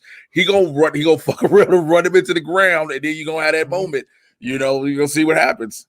I don't think it's the Knicks getting way better. I think it's just the East is really bad after you get past like the first 3 great teams, that they're all just kind of battling for mediocrity. So yeah, that's really what it is. And it's depressing. The Celtics have too much. They have those great 2 talents. They have Kemba, who's up and down. Yeah. Cannot wait for Smart to get back. But the Celtics don't have a lot of depth. They do not have a lot of depth, and that's what's killing them. They need some. I would love for them to like trade for JJ Redick or somebody who could just come out of the bench and give you automatic shots and points. They need some perimeter shooters, man. Yeah, that's fair. You look at it. You're right. I mean, the Sixers are 22-12, who've not been playing well for the last week and a half. The Sixers, Brooklyn Nets 22-13, the Milwaukee Bucks 21-13. Those are the 3. And then it's the Knicks 4 games later, 18-17. It's the cliff. Yes, the cliff, exactly. Yeah. And then you got the Miami Heat at 17-17. But that being said, I mean, you got to give Thibodeau credit for what he's doing. Nobody expected much from these Knicks to see them what they're doing. Yeah. 7 of their last 9 games. So I mean, that you got to give them credit for. They're above 500 for the first time this far in the season, for the first time since 2002-2013, when they went 54-28. So that's kind of crazy to think about how they're finally at this point. No one wants to give the Knicks. Everybody's like the Knicks. Everybody's just like, it's the Knicks now. That's how we brush them off. I would love nothing more for the Knicks to be a great team again, because when the Knicks have a great basketball team, the NBA just feels more exciting. Yeah, I feel when I was a kid growing up, watching Ewing and Stark and all these guys, the Madison Square Garden, when they have a great team, it's electric. Like, it's depressing that they've been this bad for this long. It really sucks. I hope listen, even though as a Boston fan, I want to play the Knicks and have some good, games, but I don't know. They're not going to get there with Derrick Rose. Yeah, Derrick had 14 points. He's a good veteran player right now. He's not like horrible, but you're right. Hey man, you let Derrick live, man. Derrick I like Rose. Dennis Smith Jr. had 7 points. Jeremy Grant though had 21, and they shot for the Pistons rather. They shot just 38% from the field and 9 of 32 from 3-point range. They've lost 6 of 7. Of course, Blake Griffin is sitting this whole time. He's been sitting now for 2 weeks. Just where's he gonna go? I don't know. What is he going? What are you going to do? With Blake? Because it's Blake Griffin, and you realize people going to pick him up, but we might as well have him. It's just like meh. I'm guessing the phone's not going off the hook over there. No one's ringing, asking, "Where's Blake?" Hey, why is Blake not on the floor? Ain't nobody rushing doing no shit like that. I like this Haskell Knicks fan goes, "We still suck." All right, fair enough. But I'm just saying, I mean, I think it's great. It's a moral victory. Yeah, that's true. And Tom Thibodeau, rather. I mean, you can argue about him, and you're right, Jay. He does run teams into the ground. Lord knows he would have killed Jimmy Butler if he had a chance to in a couple more years. But, he does get results. Not at Minnesota, but certainly in other places he was getting results. And who knows if they'll get into the playoffs themselves. But it's nice to feel good if you're a Knicks fan. 35 games of the season. Another fan base you should feel good, and this feels like a little more realistic and a little more correct that it's happening, is the Heat. The Heat are now 500. They're back at 500. They were near the bottom of the Eastern Conference 2 weeks ago, and they just now jumped up into 500, and they are just below the Knicks at 17 and 17. Kendrick Nunn at 24 points. Bam Adebayo at 16 and 13 rebounds, and the Heat extended the NBA's longest current winning streak to 6 games by beating the Atlanta Hawks at 109-99 Sunday night. I guess this is what led to Lloyd Pierce being fired once and for all, JT, but you can't deny the Heat have really found, and they did this without Jimmy Butler. Yeah. So, incredible. Yeah. It's just crazy to show you, if you have a good week, you could climb out of the bottom of the NBA East and be like, that's what the NBA is. They go on runs. The teams will go on slumps. They go on runs. Yeah. again, we'll see what happens after All-Star break and what teams, once trades are all settled and people know exactly who their team is going forward. I still hope the Celtics need to make a move. I don't know what it's going to be. I have no idea at this point, but I feel like they got to do something. And the Heat, they have a lot of talent, and they showed in the bubble like when everyone's clicking, they could be really dangerous. So I give them much more respect than the Knicks. If you're asking me who do I rather play, I'd rather play the Knicks than the Heat right now. Yeah. Jay, we saw the Heat get into the Eastern Conference Finals last year and whoop up on the Celtics getting into the finals. They shocked everybody going through that playoffs, and they maybe have found their mojo getting Jimmy Butler back, going on this run. We don't know the extent of Jimmy Butler's knee injury, but still, they look like they can play against at least the crappier teams. They can get their victories like they're supposed to. The East is not a threat of, it's not littered with threats. Like you said, like JT said earlier, it's 3 threats in the East. It's 3. Mm-hmm. It's 3 threats. Monster, It's a 3-headed monster in the East. The Celtics can make a push if they make a trade and get their shit together and Smart comes back, but they're still. What for? So you get to the finals and lose again in the conference? Yes. I want to get deep in the playoffs. If you don't get deep in the playoffs with these 2 superstars, then you're not fulfilling what you need to be doing. Yeah, just see it. Doesn't matter. We're seeing what happens. Again, the All-Star break is supposed to be this, you get a chance to refresh and rejuvenate. And like you said, you'll see whatever trades may happen. But at the end of the day, it's like, if Jimmy Butler's knee is more serious than what we know, because we're only going to go off of what we were told. And the rest is we're going to see as his gameplay goes along. So it just varies. It's true.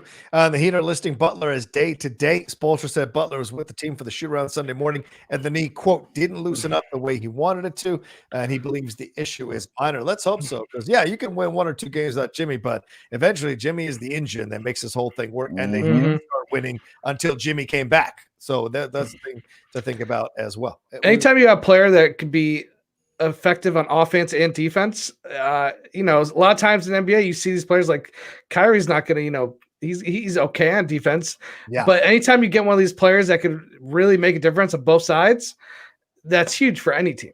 Yeah, agreed. And look, Atlanta, Lloyd Pierce, whoever's going to take over Atlanta, you're not coming in with an empty box here.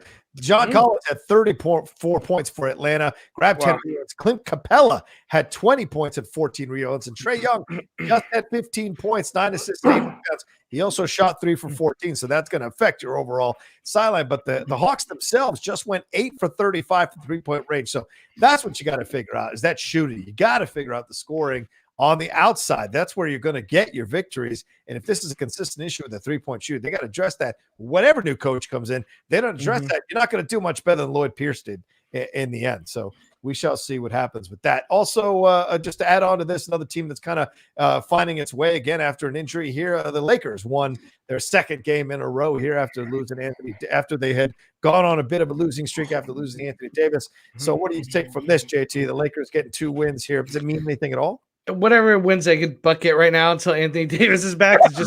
It's just it's bonus. Until Anthony Davis is back and healthy, that's all they care about. I would keep Anthony Davis out. Whatever the doctor said, I would hold him out 2 extra weeks because you don't. I wouldn't take any chance because him and LeBron are your team. Right. These role players, they play the best when those 2 guys are on the court because it opens up everything. Yeah. So don't take any chance bringing him back early. Make sure, he when he comes back, he needs to be 110% because as long as you have those 2, you have a chance to win it all. Yeah, fair. Jay, anything on the Lakers? No, you good? Hey man, look, I'm my energy that I had is fading. Okay. So. All right. Hang on for 20 more minutes. Derek Blaney says Tibbs is the reason Rose got hurt, left him in the late of a playoff game up double digits. Jay? Oh no, just that's the truth.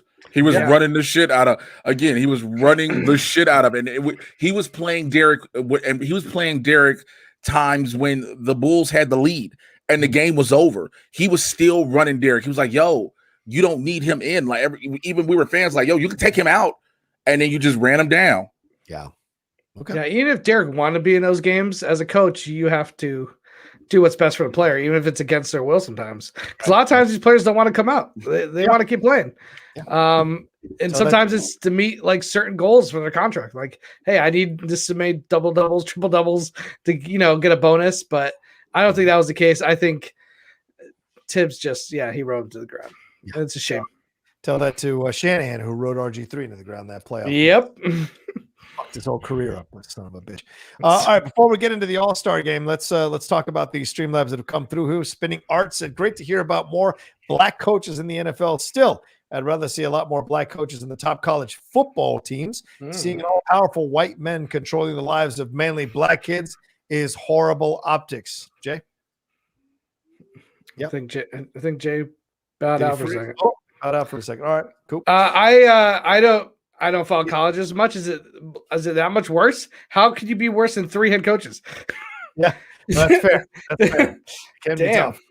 There is not that many black head coaches in college football. I mean, it's different from of course the black universities. Then the college football, main college football, there is not a lot of black head coaches. So I agree, there should be more of that.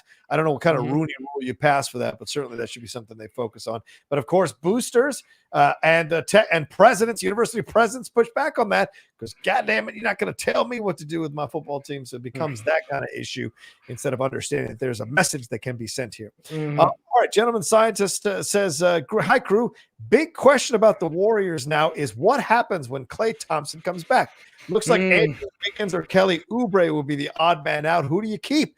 Oubre is averaging 15.5 points, 5.9 rebounds, 1.4 assists. Wiggins is averaging 17.1 points, 4.5 rebounds, and 2.1 assists per game. So, JT, NBA expert, who do you drop? I don't drop either of them at first because Thompson coming off 2 year-ending injuries, I don't know what he's going to be when he comes back. It might take him a year just to get back to a good player. I really don't know because that's such a question mark. You hold on to those guys. You reduce the minutes for Thompson when he comes back. I don't think he should just start right away. Yeah. Again, Durant came back from ACL and looks amazing.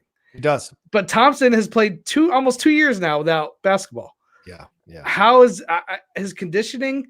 Just everything. It's too many question marks.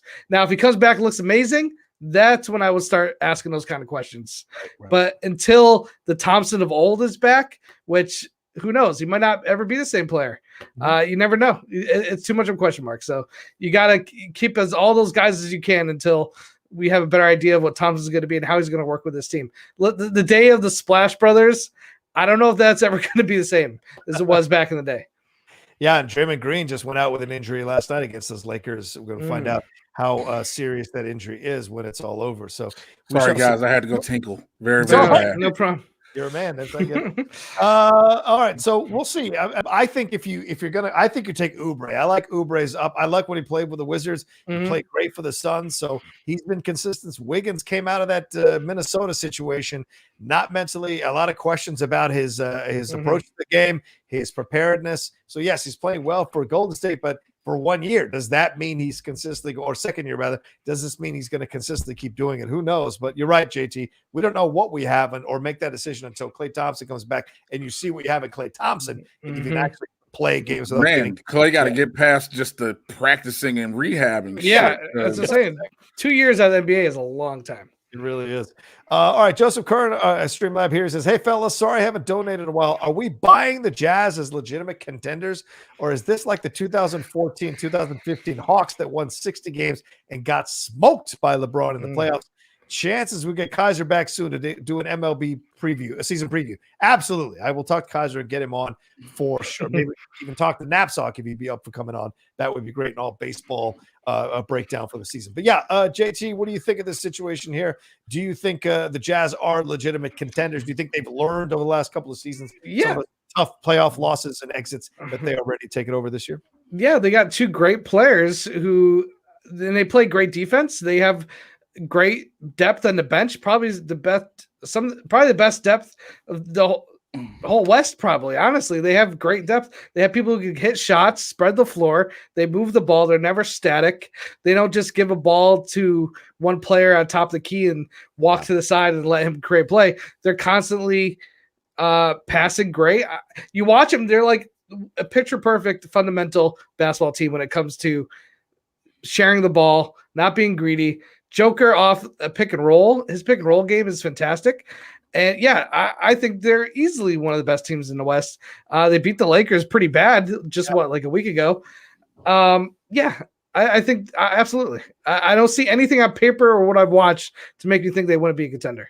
Yeah, I mean, they're 27-7 right now. They have 11-game win streaks, 8-game winning streaks. This is the team 9-game wins rather. This is a team you cannot play with. Somehow, some way, they've kind of established themselves coming out of the gate again this season, and it feels to me like this is a team that has been battle tested in the playoffs now over the last 2 years.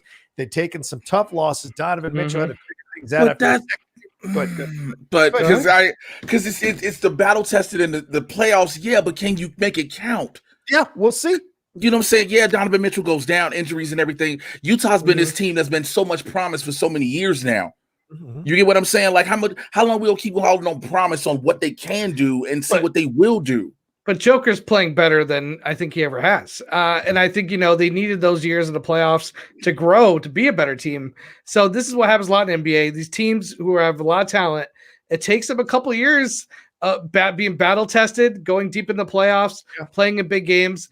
And I think if they don't do it this year or get far into the playoffs, it'll be a disappointment no matter what. It'll be an absolute disappointment.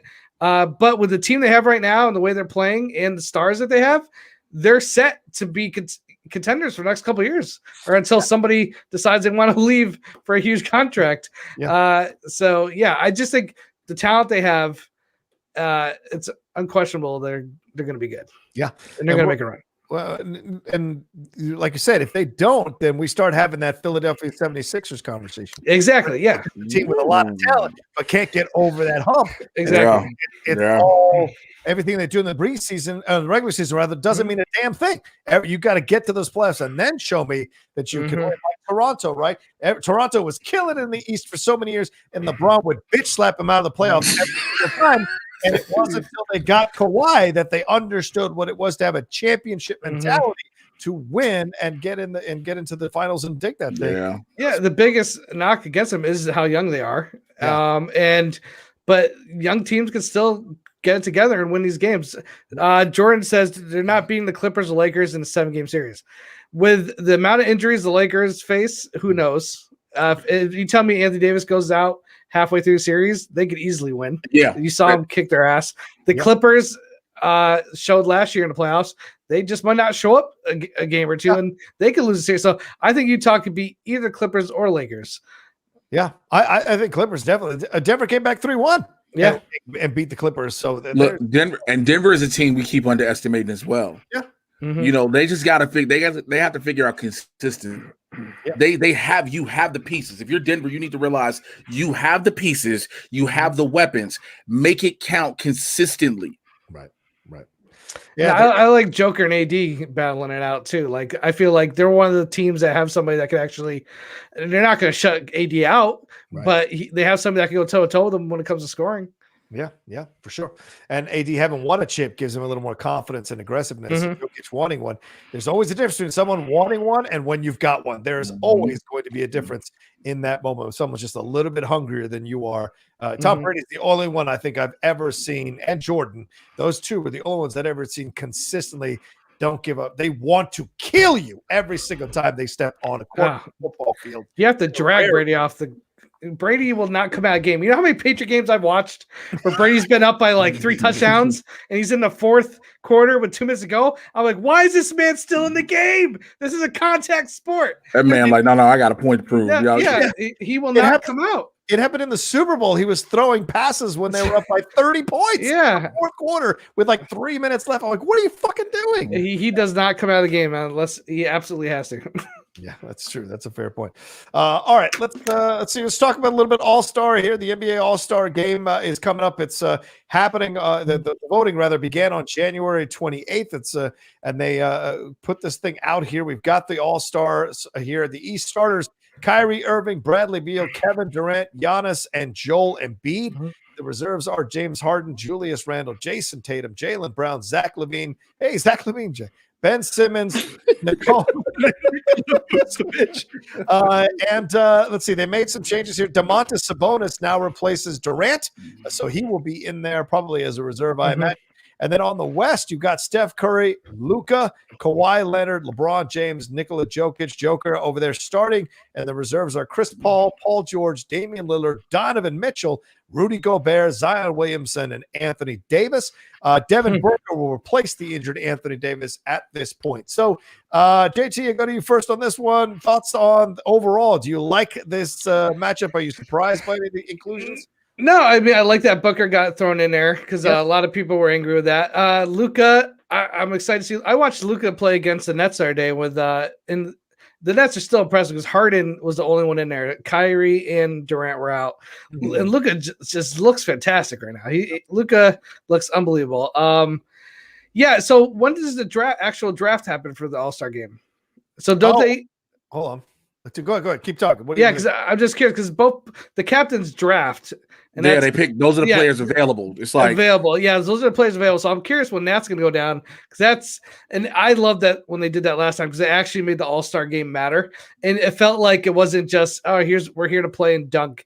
Like it got serious, man. Like the last quarter, the last All-Star game felt like a bunch of people who like did not want to lose. So I'm excited for when the draft happens. It's happening March 4th, so it's happening March 4th. Oh, which also, by the way, you are not invited to Atlanta. Just the people watching. Atlanta has told everybody, if you ain't from this city, stay the fuck out this city. LeBron didn't even want to go. LeBron doesn't even want, I mean, there's a number. That's true. You know what? To be quite honest with him, I'm gonna be honest. This is the All-Star game, and it's a big deal. It's sometimes depending on the situation, it can be bigger than the Super Bowl because the All-Star is a week-long party. But we talking about Atlanta, Georgia during the coronavirus. And people are not going, again, Atlanta can tell you, don't come here for this. People are going to come to Atlanta. If I'm LeBron James, I'm like, nope. Is Atlanta allowing any fans right now or no? Yes. I know they are allowing some fans. Mm-hmm. Because I just can't imagine an All-Star game without any fans. Like that. Wasn't it Atlanta where LeBron got into girl? Yeah. That's right. Yeah. The girl with their I saw that.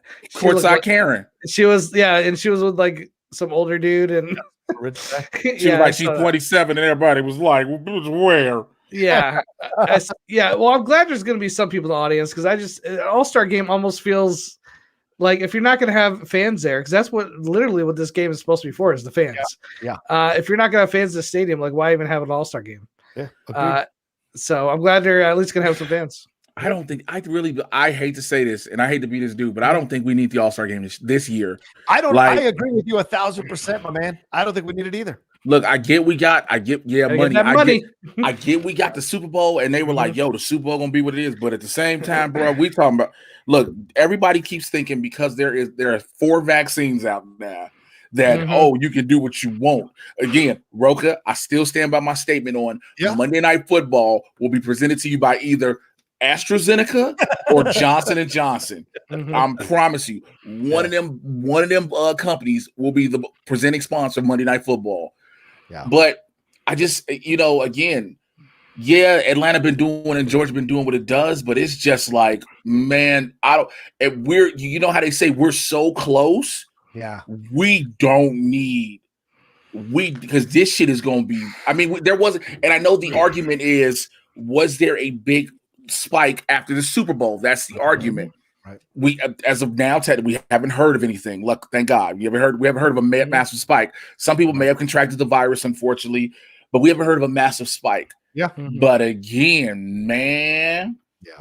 Well, when I think of the All-Star game, I think of this weekend celebration of the NBA with these celebrity games, the 3-point contest, and it feels like the whole city just becomes like a party around that stadium. And if it's not going to feel like that, I agree. Yeah. Why even have it? Yeah. But again, like I said, money. They want people to tune in. That's why we're doing WrestleMania, Jay. You know that it's money, and that whole week's gonna be doing shit. They're gonna be trying to sell out everything. That was people were worried about the Super Bowl spike. I was like, I tweeted it. I was like, you motherfuckers worried about the wrong event. Yeah. I said, y'all worried about the wrong one. Cause fucking fucking WrestleMania is not one, but 2 nights. 2 nights. And that's just Darwinism at that point. Yo, and people fly in from all over the world. Oh yeah. Yeah. Oh yeah. I mean, granted, like we still people. I know. Granted, we still have travel restrictions in some instances. Like there's certain countries you can't come in from no matter what. But yo, you're not lying, man. You're not lying. It's crazy. You know, part of this thing that's really cool though is that Brown and Randall and Levine are all making their first All-Star game. That's good, at least on your resume and contract negotiations. Especially Julius. Remember, Julius Randle was a kicked off Laker. Remember, there's a number of them who are rolling out doing great work on different teams right now. And Levine, a lot of people are surprised to see what Levine's been able to do. Tatum and Vucevic are making their second All-Star game, but Devin Booker is coming in for a second All-Star game, but it's the second time he's come in as an injury replacement. As an injury reserve. At that point, this motherfucker's got to come in full on he scored 43 points the other night to lead them against the Timberwolves. So. He's in Phoenix, man. He's in Phoenix. He's in Phoenix. He's in Phoenix. He's in Phoenix with a solid ass, at the times where he was going as the solid ass West. So again, you're looking at this from the West, you're like, yeah, Devin Booker is going to be right there on the cusp. If he was on the Knicks, come on. If he was on the Knicks, he would be. If he was on another team, he'd be for sure a starter. Right, exactly. Yeah, I mean, I put him over Paul George for the love of God. I would too. Paul George in this situation. I'm with you on that one. Yeah. So anyway, good stuff for them and it's taking place on March 7th, so that's next week on Sunday in Atlanta, Georgia. And so look out for that, and maybe we'll cover it on the show a little bit. Right. Hold on. I want to just Marantha real quick, who said it worked last year. Here's the thing. The NBA All-Star Game was in Chicago last year at the start of the pandemic. This was before anybody. It only worked because we didn't know. We didn't know. And I'm telling you, I know a bunch of motherfuckers who went down with the virus afterwards. Because they were like, because again, people didn't know what it was. They were just like, I'm sick. I got bronchitis. All this. Yo, don't think that shit was great that time. I'll say this. I'm glad Brown and Tatum made it because, it's hard sometimes for two players, unless you're LeBron and AD, but a lot of people were saying either Tatum or Brown would make it. They didn't think both of them would. So as a Celtics fan, I was happy to see they both made it on there. Yeah, that's for sure. I mean, especially when your team has been so inconsistent this year. It's been a surprise to get both of them. Oh, you said WrestleMania? WrestleMania worked last year because there was nobody. Yeah. It was nobody allowed in, even if you were a part of the company and were not on the show that night. And they also pre-taped. Here's the beautiful thing about WrestleMania, what they did. They pre-taped a lot of this shit. Yeah. So they were like, the Boneyard match was pre-taped. No, not this. I'm not talking about the cinematic shit. I'm talking about regular matches. Oh, right. You're pre-taped. They're not going to pre-tape this year. That's for sure. Not all. The Firefly Funhouse match is going to be sick, of course. Yeah. Ryan Christian says, no Raptors. Come on. Fred VanVleet should be in there. I agree, Ryan, but stop giving COVID to everybody and maybe you fuckers will get it. That's the problem. Jesus, sir. I mean, the Raptors just had to cancel their game because 7 of their fucking players got COVID. So they're not even playing at home, are they? No, they're not. Then they don't have a home court. So, yes, you're right. Fred VanVleet does deserve to be in there, but they can't take the chance with all these people getting COVID out of Toronto, man. You can't mess around with that shit when you're trying to make this thing. I mean, imagine getting LeBron getting COVID. The NBA would lose their motherfucking minds, dude. You can't be having that situation. All right, let's move on to our last thing here as we wrap up. I want to give a tribute to one of the legends of sports broadcasting. Irv Cross passed away just yesterday at 81 years old. What an incredible career. He was a pioneering Black sports analyst. He's a former Pro Bowl defensive back who became the first Black man to work full-time as a sports analyst on national television on CBS. He spent 6 of his 9 NFL seasons covering the Philadelphia Eagles and then moved on to CBS. CBS Sports Chairman Sean McMahon said, all of us at CBS Sports are saddened by the news of Irv Cross's passing. Irv was a pioneer who made significant contributions to the storied history and tradition of CBS Sports. And along with Phyllis George, don't forget the first woman to cover national Now, football naturally, and Brett Musburger set the standard for NFL pregame shows with the NFL Today. He was the true gentleman and a trailblazer in sports television. He joined the NFL Today in 1975, and he spent 23 years at CBS and won the Pro Football Hall of Fame Pete Rozelle Radio Television Award in 2009. He was the first Black recipient of the award, and like I said, he was a two-time Pro Bowl cornerback, and he worked with Jimmy the Greek during that time. Oh, Jimmy the Greek. Musburger, and then when he left the network in 1994 to serve as athletic director at Idaho State, and Musburger called Cross one of the finest gentlemen I've ever been with. And listen, incredible what he was the 8th of 15 children, ladies and gentlemen. So that's no joke. Incredible stuff he was able to do. I got a jet. I gotta take this. I gotta get this equipment back. All right. Because they came to pick up this equipment. So look, Blurts in the Hood tomorrow, 2 to 5. Me and Winston. Love these two. Love y'all. Bye. Love you. See you, Jay. All right, there you go. That was later, Jay. Yep. So what do you think, JT? I mean, pretty incredible legacy to leave. For certain reasons, don't you think? You know, I'm not super familiar with him. I was a kid when he was really in his prime, but anytime you could break down any kind of wall with your career and make a statement like that, it's profound.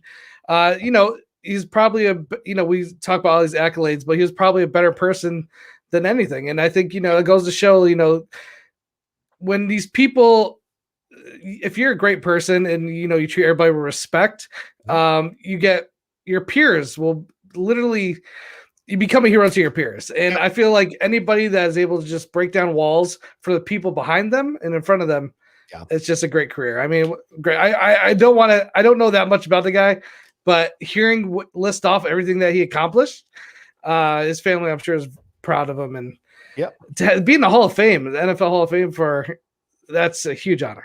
Yeah, absolutely. I agree. And like I said, you're a little younger than me, JT. I grew up with Irv Cross. I grew up with Brett Musburger, Phyllis George, Jimmy the Greek, all those people. And of course, Jimmy the Greek, what happened to him? Jimmy the Greek, I only know from the 30 from 30. Yeah. That's the only reason why I know him, but that's a great 30 for 30. But Irv was great. I mean, you see what Tom and Tom Jackson and Chris Berman were able to do on ESPN. That's essentially what Musburger and Irv Cross were doing the whole time. It was incredible. And Irv was a gentleman. I mean, the way he approached, so intelligent, so on point, so great with his analytical abilities, and was able to deliver the hits verbally and take the hits verbally. And I was appreciated about him. But like everything with time, as you get older, people you watched or people you enjoyed when you were a kid pass on. So sad to see him go at 81 years old. They didn't release the details around his death, but it's irrelevant. The fact that he's gone is a sad thing. So celebrate his legacy. And for anybody who's watching out there who may be a young person who wants to get, a person of color who wants to get into sports broadcasting, go back and watch Irv Cross on the NFL Today. Watch his analysts, watch his pieces. Did great pieces. They're all on YouTube. I think that you can watch there. So give him some love and maybe get some inspiration from that.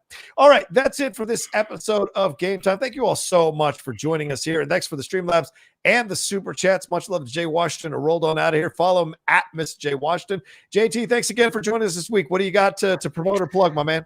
It's my Twitter, at JT Movie Thinks. That should do it for now. Okay. And JT and I have been on stereo doing some shows as well. He's been on with Bibbs doing some movie shows as well. So follow him on stereo there as well. You never know where JT is going to pop up to have more and more conversations with all of us in the sphere for sure. Please remember to follow me at The Rocha Says on Twitter and on Instagram, and subscribe to the channel. We crossed 16,100 subscribers here to the channel over the weekend. Want to keep building. So please, if you haven't followed us yet, subscribe to the channel down below. It's so important. Got those WandaVision reviews, got the pro wrestling stuff, got politics, got entertainment, news, sports. Everything is here for you to enjoy. So come aboard and subscribe. Hit that bell so you know when every new show is dropping that you can. And you have a great recap for WandaVision. Yes, it's fantastic. Yeah, thanks, you guys really dive deep, and I'm just like, I thought I knew what the hell happened in that episode. I watched your show, and I'm like, okay, it's a whole nother level. Yeah, we're proud of him, and we were nervous when we went to 2 hours, but people seem to enjoy our 2-hour breakdowns because they say it flies by because you're really breaking out everything in the episode. So thank you very much, JT. We've gone over 20,000 views on the last 3, hoping this one gets last episode. It all comes to this. I can't wait. We'll see. We'll see. Unless it's the Phantom 10th. We shall see. Yeah. All right, buddy. Thanks so much. Practice social distancing, wear your mask, and we'll talk to you next week with another brand new live episode of Game Time here on the Outlaw Nation channel. Peace.